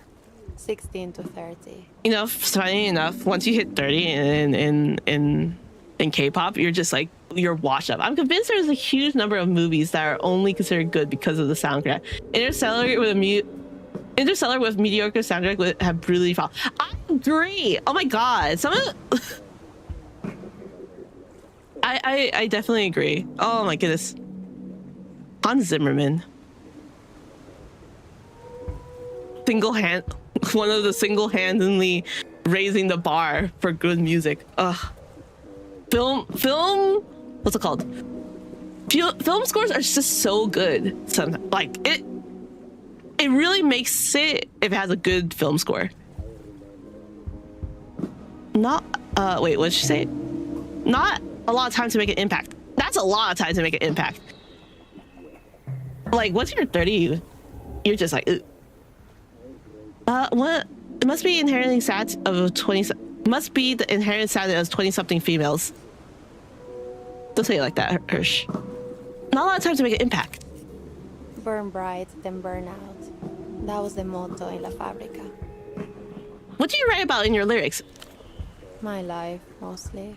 What else is there to write about? Failure. The people? I'm talking to them. That's the point. Two-way mirror. It's my job to be a blank slate. Once I channel the emotion from my life, I carry it to the listeners. Then I become a void. They can project it all back into me. Ah, that's sort of rough. What's your opinion about the culture blockade? Who? I can understand why it's there. A lot of people are scared of La Luz.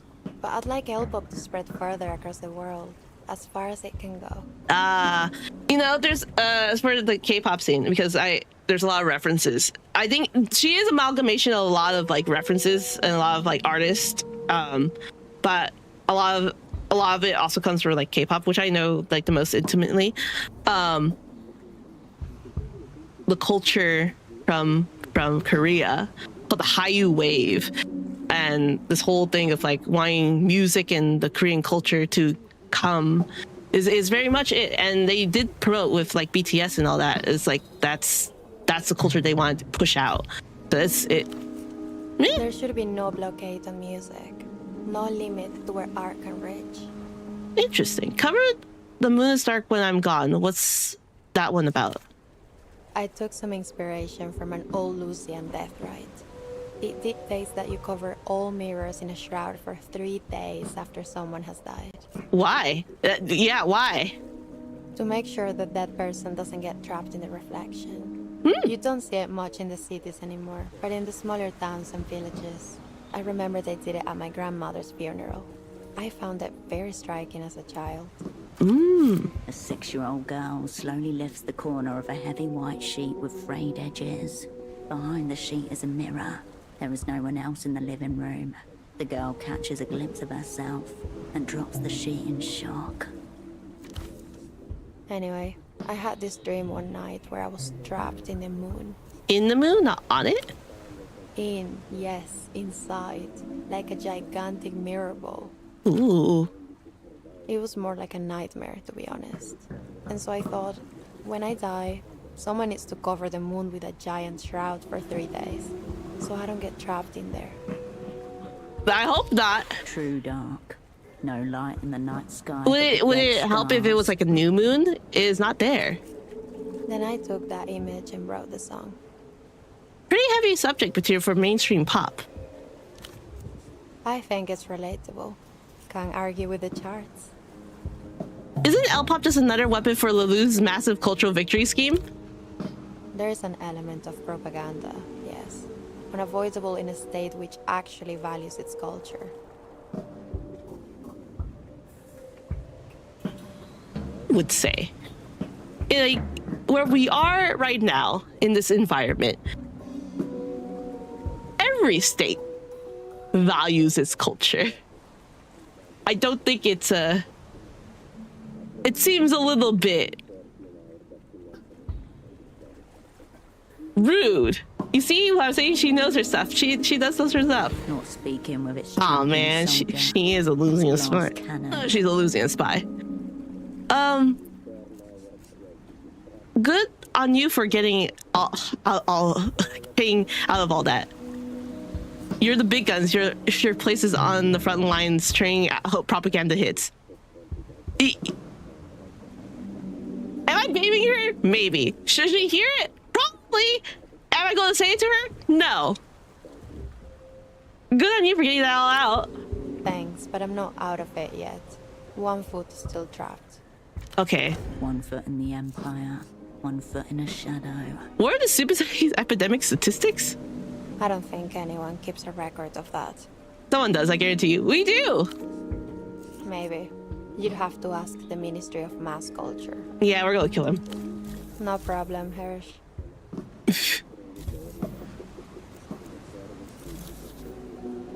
Alright. Let's do it. Oh, sexy. Amazing. If only we slept. Nothing from Earth. That's the horror of it. This song, You But From a Dream, where exactly did it come from? All time and place before you. Luminous. Sense and no sense. Cosmology of a dream you may have lived and may yet live again. What's that? That's not really an answer, was it? It's part of the answer. Those are lyrics I didn't write, but I did. What? Who else wrote them? I don't know. The world? The stars? Shared dreams pass round from consciousness to consciousness, covered with invisible fingerprints. I imagine... I imagined I was floating on the edge of a black hole, moments before falling through, and the stars were chanting at my back. Chanting the lyrics? What did it feel like going through? I don't know. I could only get as far as the first moments of falling. Then I woke up. It would feel something like this. Light folding in on itself, dragging time behind it, face first along the concrete of the cosmos. Oh, entanglement, you know so much. In front of you would be true dark, but if you only looked behind, you would be the last witness to the culmination of the universe, the spool running clear of the lie. What's the last thing I see? The back of your own head. Ooh. And for close to 1,000 years, to the awestruck below, you would be visible on the precipice as a slow-motion recording, a monument to the terror and the wonder too. I thought it was all a little scary, to be honest. Beautiful though.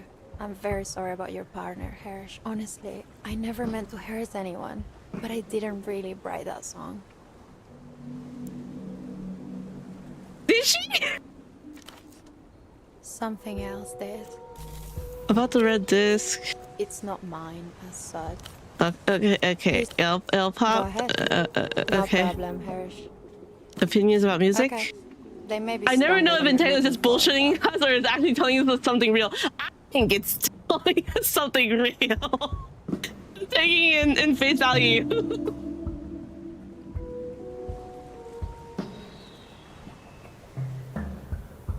You must know undo. No, thumb synth ups and comers? Scum synth? Nope. Okay. Watch your nose physically turn upwards a few degrees. Look out for Go-Go on the beach mega hit in the waiting. What a juvenile title. Hot damn, girl! Long shot, thoughts on Blood Golem? On occasion, I fuck with a golem. Really? Absolutely. They're a perfect counterforce to my music. Melancholic rage against melancholic emptiness. Oh, cool. Desolation in different seasons. I listen to them before going on stage sometimes. They emotionally tune me. It's weird. I can't describe it, but it works. You guys should collab. I'd love to. Or should I say, I would have loved to. The label would never allow it, though. Mimi's Seraphina fan? Oh, yes. I used to have posters of Mimi on my wall when I was younger, right above my bed. Aw, that's cute. I really respect her. She fought to produce her own record when she was just 21. So... Somehow they let her. But her production was so avant-garde that people who bought the album thought there was something sonically wrong with it. Should we try to make music with her? To her will. Nice. I can't imagine anything. No problem, Hirsch. Okay. Sweet. Let's... What was it? Poetics? You know, why not? You know, we could do a lot of things in the world. Oh, it's already optimized? Fuck. Fuck me, I guess. Well... Hirsch. Damn it. Damn it. Damn it. I would like to... Oops, sorry. Okay. Sweet dreams. Remember, Hirsch, no weird shit around. Okay, Later, you know Hirsch. what? Let's try. We should do it. Hirsch. I like it when people call her Hirsch. Uh-oh. Spy by night, recording artist by day, and also by night. Get this collab off the ground, sell it hard. You have much to bring to the table. Maybe we should, you know, collab sometimes. Oh. Yeah, sure. I think we should really bring a lot to the table. Yeah, no, I get you. The idea is very cool in theory. Not cool in practice. Not only is there nothing cool about this proposition to her, there is no chance this collaboration ever occurs. Wait, no chance? Sub-Zero. Best to bleach this idea from your mind. This game hates me. Right, anyways, sounds cool. We'll figure something out.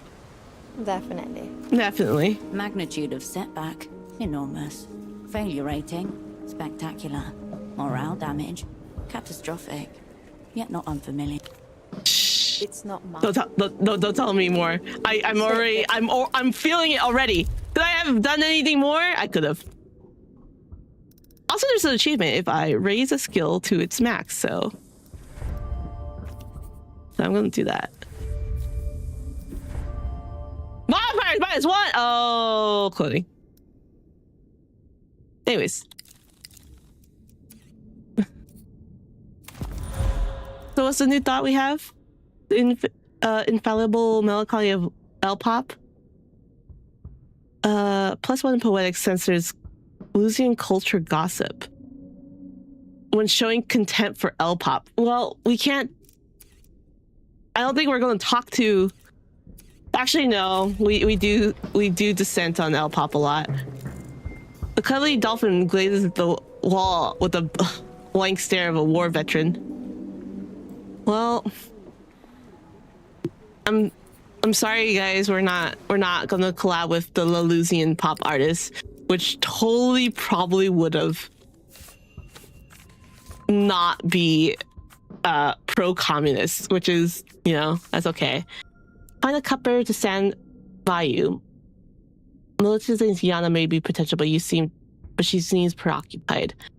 Ramsey refused to work with Holocene, nor will he work with any weirdos. Let's consider weirdos. I will talk to Holocene though. The man in weird headphones is waiting for you at the fog mirror, so we could do that. Let's do that. And then we'll... Damn, I streamed for 3 hours. I just talked. I feel like I didn't do much because I just talked like a yapper. Why am I yapping so much? This gap could... Film the mystery gap. This gap could be a crucial piece of the intelligence in Frederick is key. Oh, yeah. Wow, that's a really good... Ooh! That's such a good photo. Like, wow. That's so cool.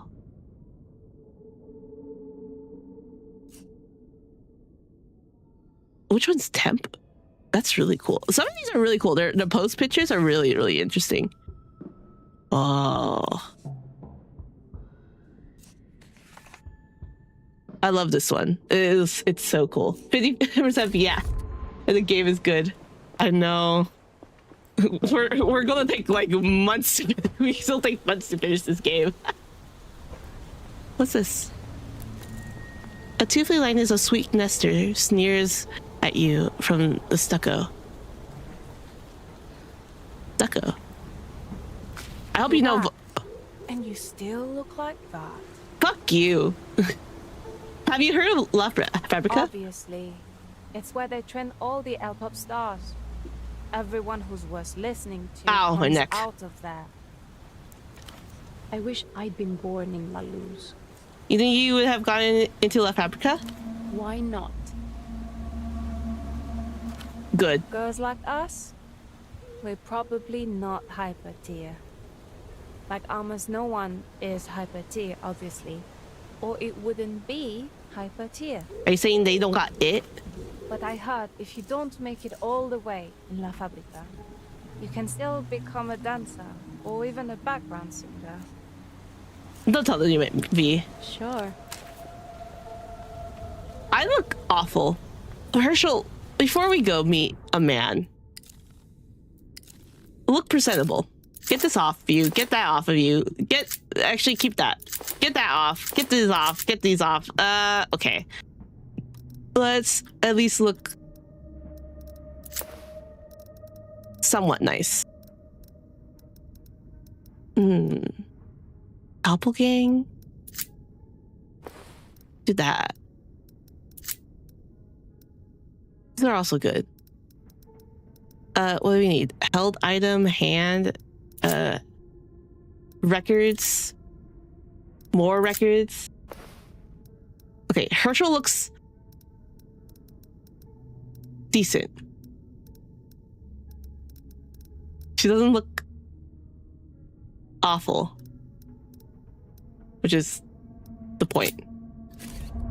Okay, Herschel looks very good, very sexy, very amazing. We'll figure out the problems with those squatters later. Does this mean I have a choice of who I could pick on my team? I feel like I want to recruit all of them. But it seems like Ramsey doesn't really want to.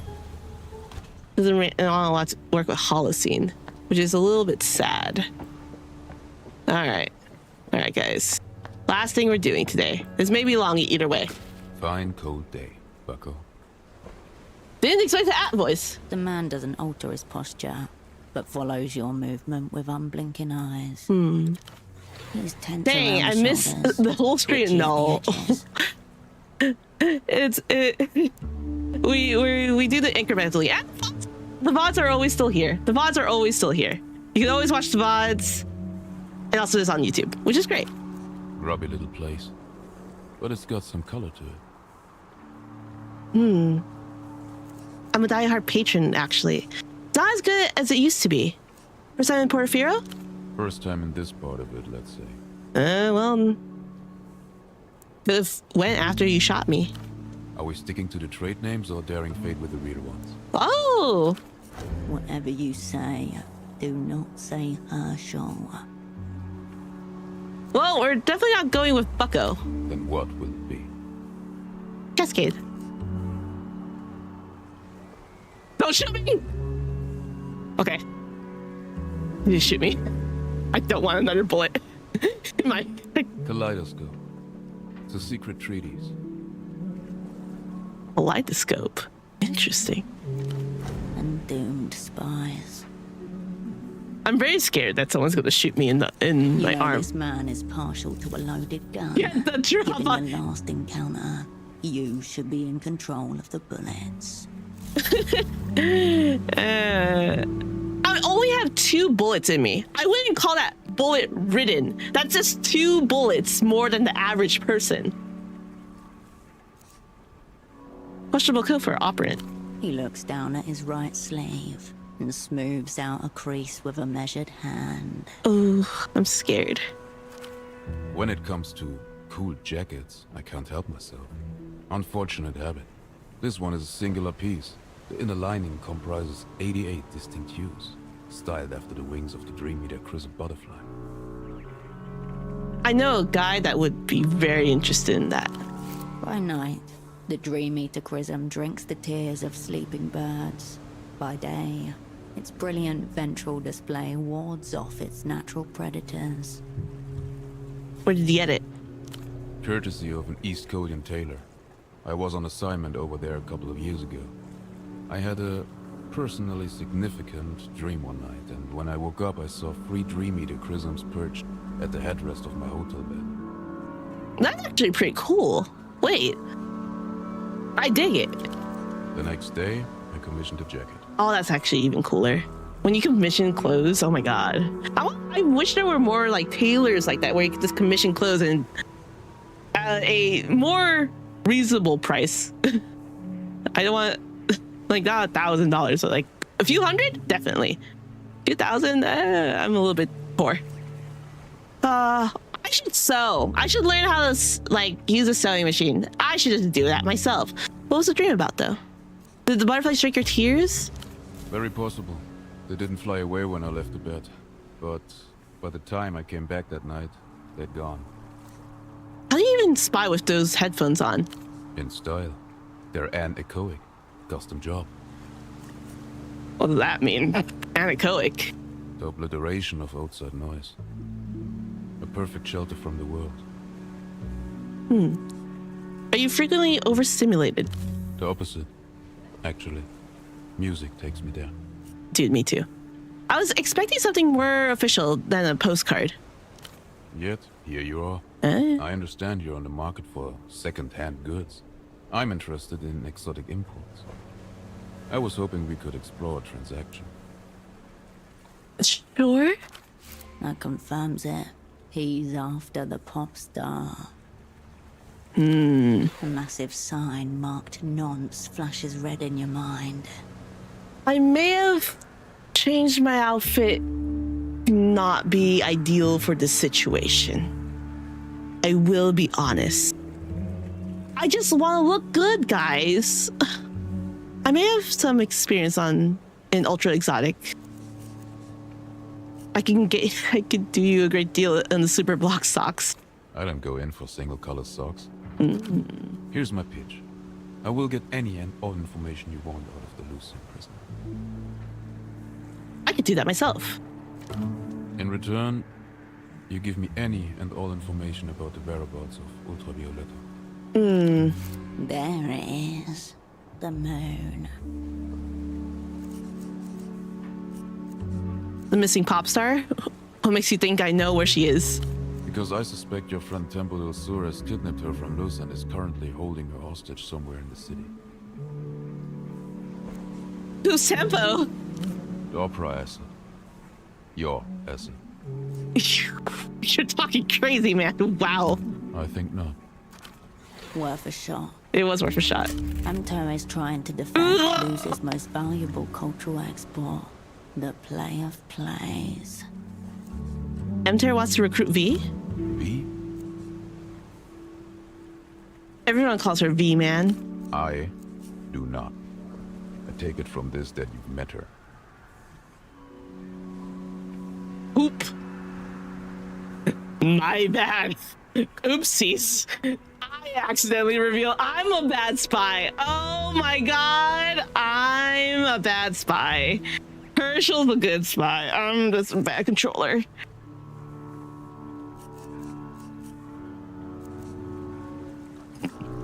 Yeah, sure, of course. I hope it was transcendent.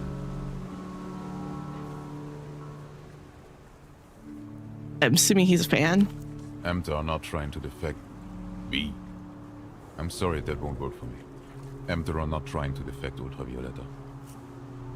So what do you want with her? They want to put her in a glass coffin and bricket her with instruments. Display her mind, unfold her dreams. Like, in the dream study? But my aim is much more simple. I would like to return her home. To Luz. It seems a little bit more romantic than this. I mean, not like romantic, but it's like, I don't know. Not romantic. Why? Update. Apologies. He's actually gone rogue here and bypassed Emta completely. Oh, I see.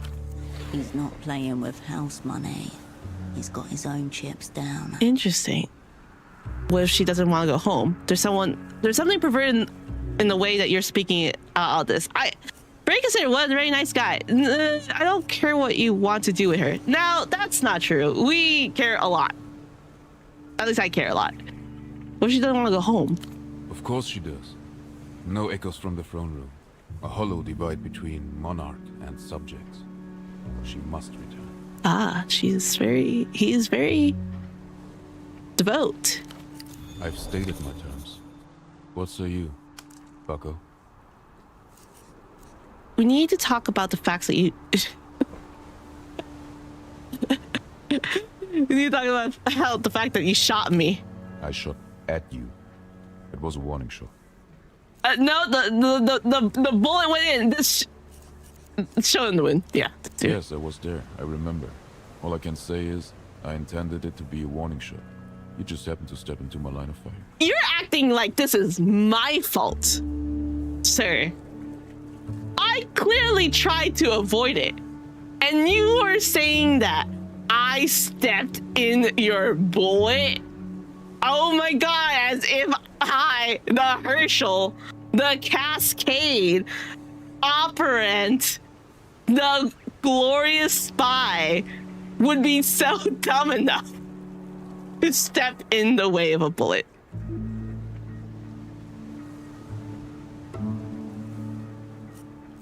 Just I have to wound again more empathetically.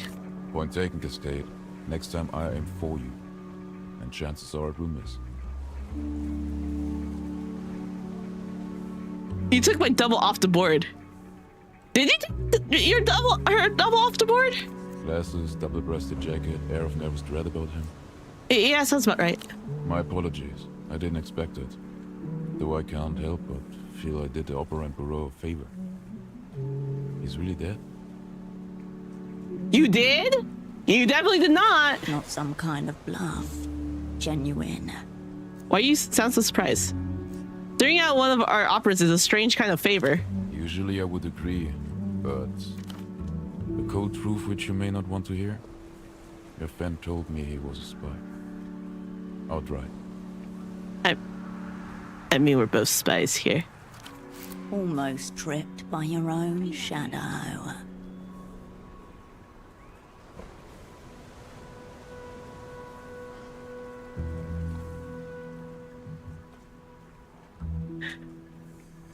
I was told a bell rang. So I took him to be fair game. In a circle, you know. One among the mirrors. But why? Why would he tell you that? So you're taking him out was kind of an accident? Not as such. I suspected it wouldn't be a relaxing listening experience, but I didn't know she could summon that kind of power. I think we have to go back to Ultravioleta. Listening experience. He must mean the red disc. The disc did that to him? I can only assume so from what you're telling me. I should have probably pieced that one together sooner. No judgment here, Bucko. His name was Pseudopod, by the way. Pseudopod. I remember it. Was this his first time in theater? First big assignment, as I understand. Trouble getting off the blocks. It happens. Where did you meet him? Late evening under the Ultravioleta advert to the north of Party Alley. He was gazing up as if he'd never seen anything like it before in his life. I don't think he had. Oh, don't say terminal version shit, Herschel, please. I don't know. Please. It happens on the first glimpse. No judgment here. He and I got to talking. I gave him a quick Ultravioletta primer. He seemed to be quite taken with her. Oh, so he just likes Ultravioletta. Wonderful. Taken all the way to the edge, then dashed upon the rocks of oblivion. That sort of sucks. He initially informed me he was a sock importer with a superblock. Yeah. Then he said he'd been pretending to be someone else all day, and that it hadn't gotten him anywhere at all. Huh. In reality, he told me he was a spy for the People's Republic. Damn. At least I'm not a bad spy. It was too early for Pseudopod to be in theatre alone. The opera failed him. Why would he just tell you that? Yeah. I have no idea, but he certainly chose to confide in the worst possible stranger. Maybe on some level he sensed who I was. Huh. Your friend said he felt there was always some vital clue he missed, some secret sign that he was oblivious to. Like the world was turning away from him, person by person. That's sort of sad. Oh. Looked to me like he'd had a very long day indeed. So I gave him the red disc and told him to listen to it in darkness. On the stars if he could. Rain. So, he didn't intend to kill? Is it still the, like, is he still killing? He said thank you, then he turned and walked away. You knew what this red disc would do to him, to anyone. I had the best guess, based on rumors I'd heard. A kind of soul-taking from the Tyrant Queen. Huh. More than a trace of envy. Didn't Ultravioletta herself mention a missing recording engineer? The recording engineer, right? The one who disappeared from the session? He must have been the first. Oh! Yes, exactly. How did you know about him? I spy harder than you could ever imagine. I'm slowly learning that. Oh, wonderful. I'm doing great. It's very likely that Ultravioletta took everyone by surprise with this song, including her ardent supporters in the Ministry of Culture. World-changing, mind-diverging artistry. Aren't we lucky to be living in such times? No! That's actually incredibly... A light glows No. beneath the pale whites of his eyes. No. Oh my goodness. Of Ow, course. my neck. I've wondered what it sounds like. Dreamt about it. But so far I've lacked the constitution to really commit. You would die. I would like to make sure you know that if you listen to this, you will die. You gave someone this disc so they can die. And yet, terror is the beginning of wonder. Where do you get these discs? From some underground Lucian contacts, purveyors of rare collectibles. I believe only 8 or so of those promo discs were released into the wild before they cut the cord on it. So definitely not Petri then. The bazaar vendor? I tried to inquire about any uncommon articles he may have in stock. He told me I was a hopeless degenerate and to control myself. There are children around. Okay, enough about him. No hard feelings, I hope. No, there is. I think the opera puts people with me on purpose to curse them. May I take it very personally. I'm very grateful. Actually, sharing this assignment was conceptually upsetting to me. I mean, cool. It would have been like Kim. You know, I really love Kim. Well, not at all, I guess. I blame myself. Or maybe he was too early. Maybe we were meant to meet. The vagaries of fate. Impossible to say. So, let me get your terms straight. I have direct access to the Lucian prisoner in our secret jail. He tells us his name is Port Dante. And that the poor part is very important. He's big on self-pity. I will extract whatever information you want from him. In return, you tell me what your former asset has done with Ultravioletta and where she might be now. Clear, concise, uninflected. Don't you agree? There's also a lot of stuff you could just you could have just made stuff up. And what if I don't know anything about the missing pop star? Then I'd ask that you find out, or else commit Port Dante to a short future in a damn basement. Uh-oh. Damn it. For what it's worth, I think this is a very favorable deal for you. Oh my goodness, I have so many deals. Oh my god. It's not. More favorable would be a clean trade.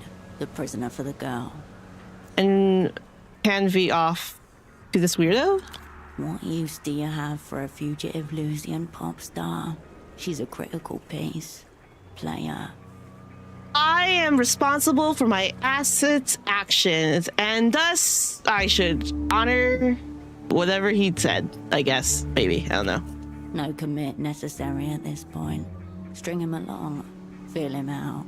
There is little to lose. Why does Ultraviolet mean so much to you? She's the tyrant queen of your heart and mine. No. When she sings, all time and places unfold before you. Especially the ones that will never be.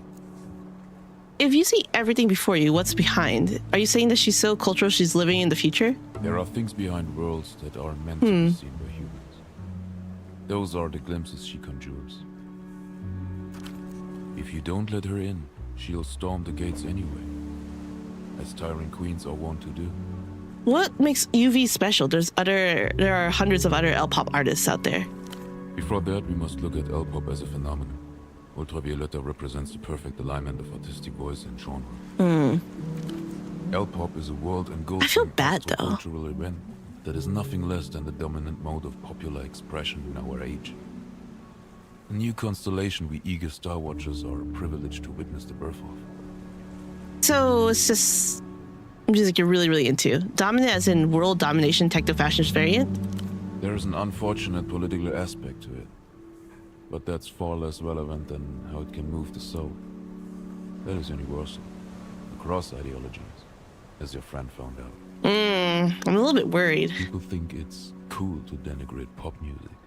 I think a form that moves tens of millions of people is the only form worth taking seriously. Yeah, but I don't really want to give her back to the Lucian government who, would probably be very, very bad and use her to push out propaganda. Maybe that's a bad thing. She's also, maybe she may get tortured by MTech. Who knows? The man's pale blue eyes have drifted somewhere beyond you. Most popular things are incredibly lame, I find. Pop music is culture in action, whether you like it or not. I agree. The very bloodline. Yeah, but I don't think we should give her. L-pop is the medium for true expression. The most enduring of all. Loss. Something is always lost. The afterburn is memory. Ultravioletta is the perfect L-pop artist as she represents the very thing that is lost, as opposed to every other piece of cultural detritus that merely promises something is missing.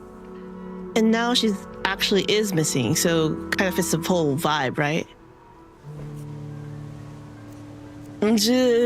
Yeah. Her return will fit even better. I don't think so. The only question that remains, would you rather live in a world ordered by aesthetic principles or rational laws? Neither. Principles.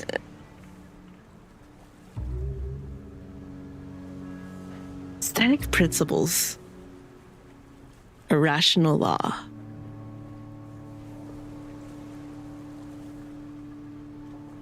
That's a good question.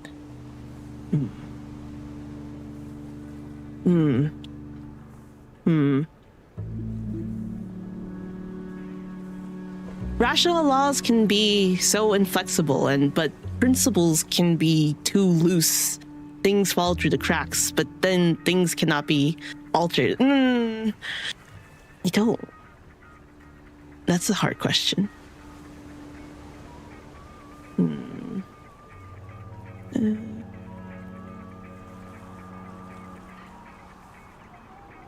Isn't what Herschel's doing is by aesthetic principles technically? We're not real. Yeah. I mean, I think being a spy, I mean, it's not aesthetic, nor is it. Well, she would fall along the cracks, but I guess principle. Me too, Bucko.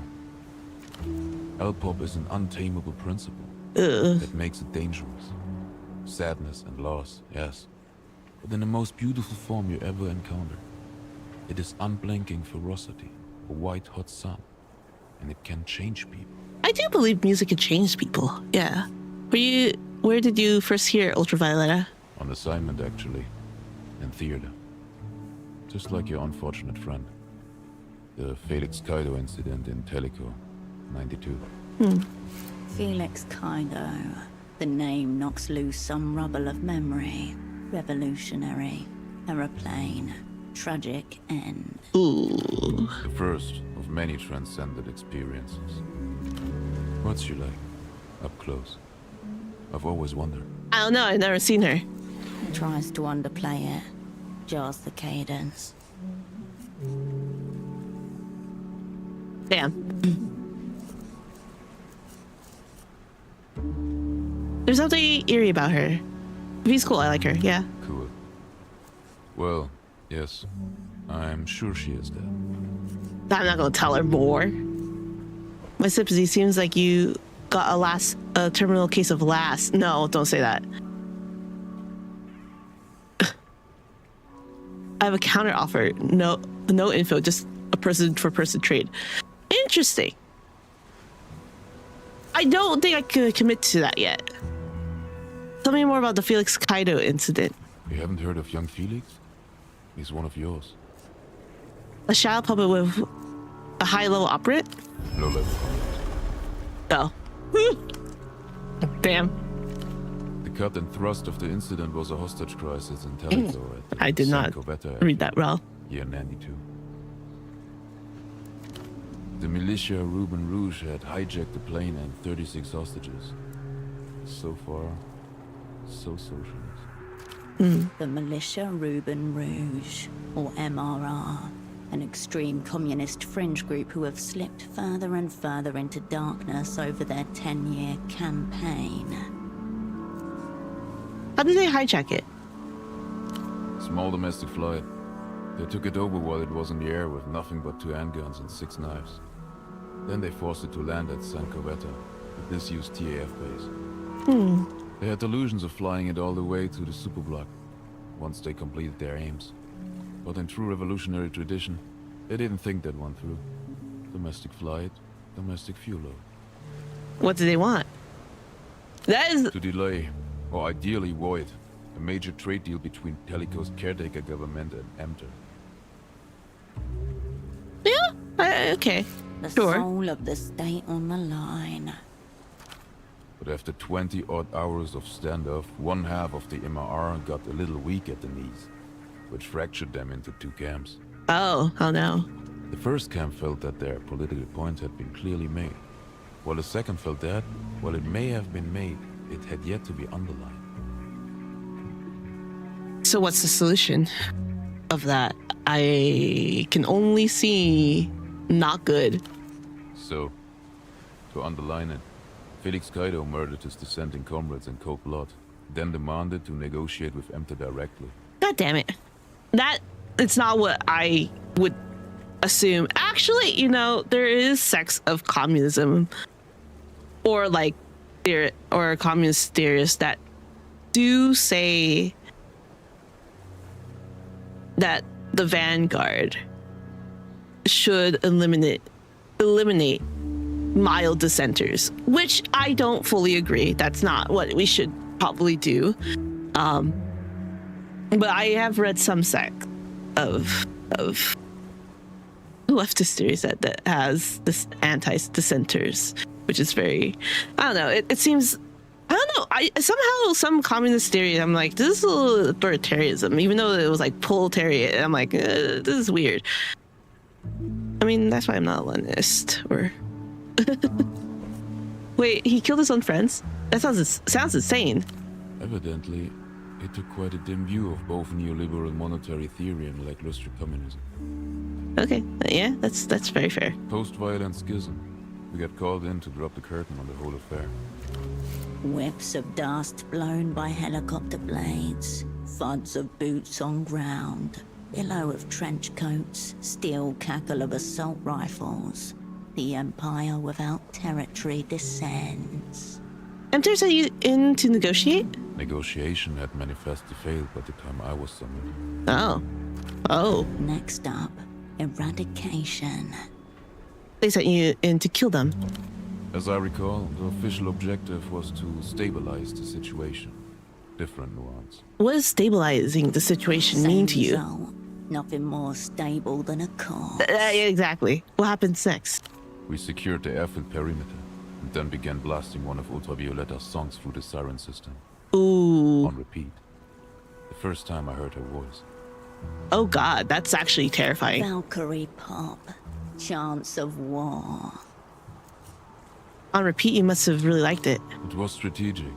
A neat parlor trick we picked up from the Novessa Liberation Army. Although, they preferred the sound of rabbits being slaughtered. Modify hit or a deep cut? Ultravioletta was just getting started at that point. It was Follow Me Home, third track from her second EP, Lightless Curve. You really, The air raid in a way, siren romanticize system this shrieked girl. once more with the I don't know, opening it feels bars of weird. Follow Me Home. The 53rd time in succession. A line of armed, headphoned operants stood still and waited. All eyes focused on the Farrier 878 in the center of the airfield. After 16 hours of that pageantry, we went in. It was raining too. So heavy that it seemed like the sky was disintegrating. So you went in, what happens then? The usual thing that happens when an act of political terror reaches its climax. Terror sons to politics. My objective was to get Felix Kaido out alive for advanced questioning. Ooh, did you get him? Logistically, it was a straightforward insertion. Psychologically, our approach was hampered slightly by all the heads. You mean bulkheads, yes? At the culmination of the purge, Kaido had his weak-kneed comrades shot and then decapitated with a gut-hook knife. Oh my god, that's They crazy. stuffed the bodies in the cockpit and threw the heads out of the emergency exit door. Their faces adorning the runway fixed in expressions of mute agony, terror, or something beyond either.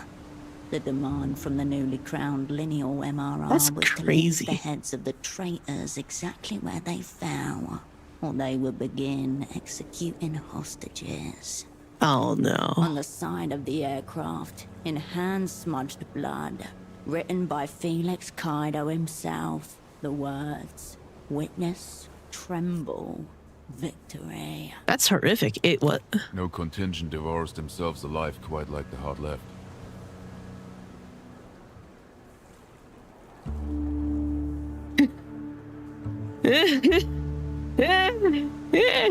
Anyway, in we went. Got the jump on the commies early Crazy. doors, but inevitably the firefight kicked off as they always seem to. Cramped, bloody, uncinematic.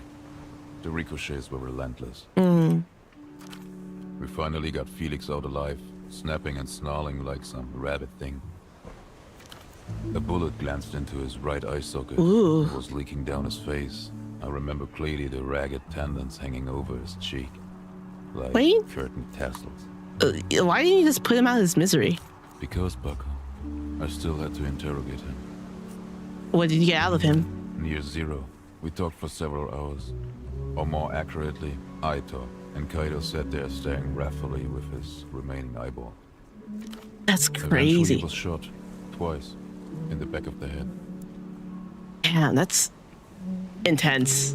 The communist tasted red dust and smelt the dim sting of aircraft lubricant. A hangar creaked to his left.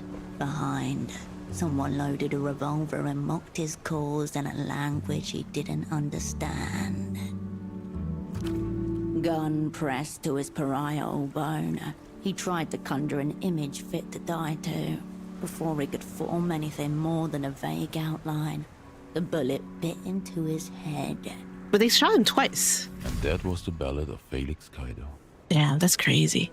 Okay, I unfortunately go. We will continue his Don't dialogue next time, and we'll look at our options. We're gonna have to access our options on our table because we have quite a bit on our table to choose from. We have downstairs with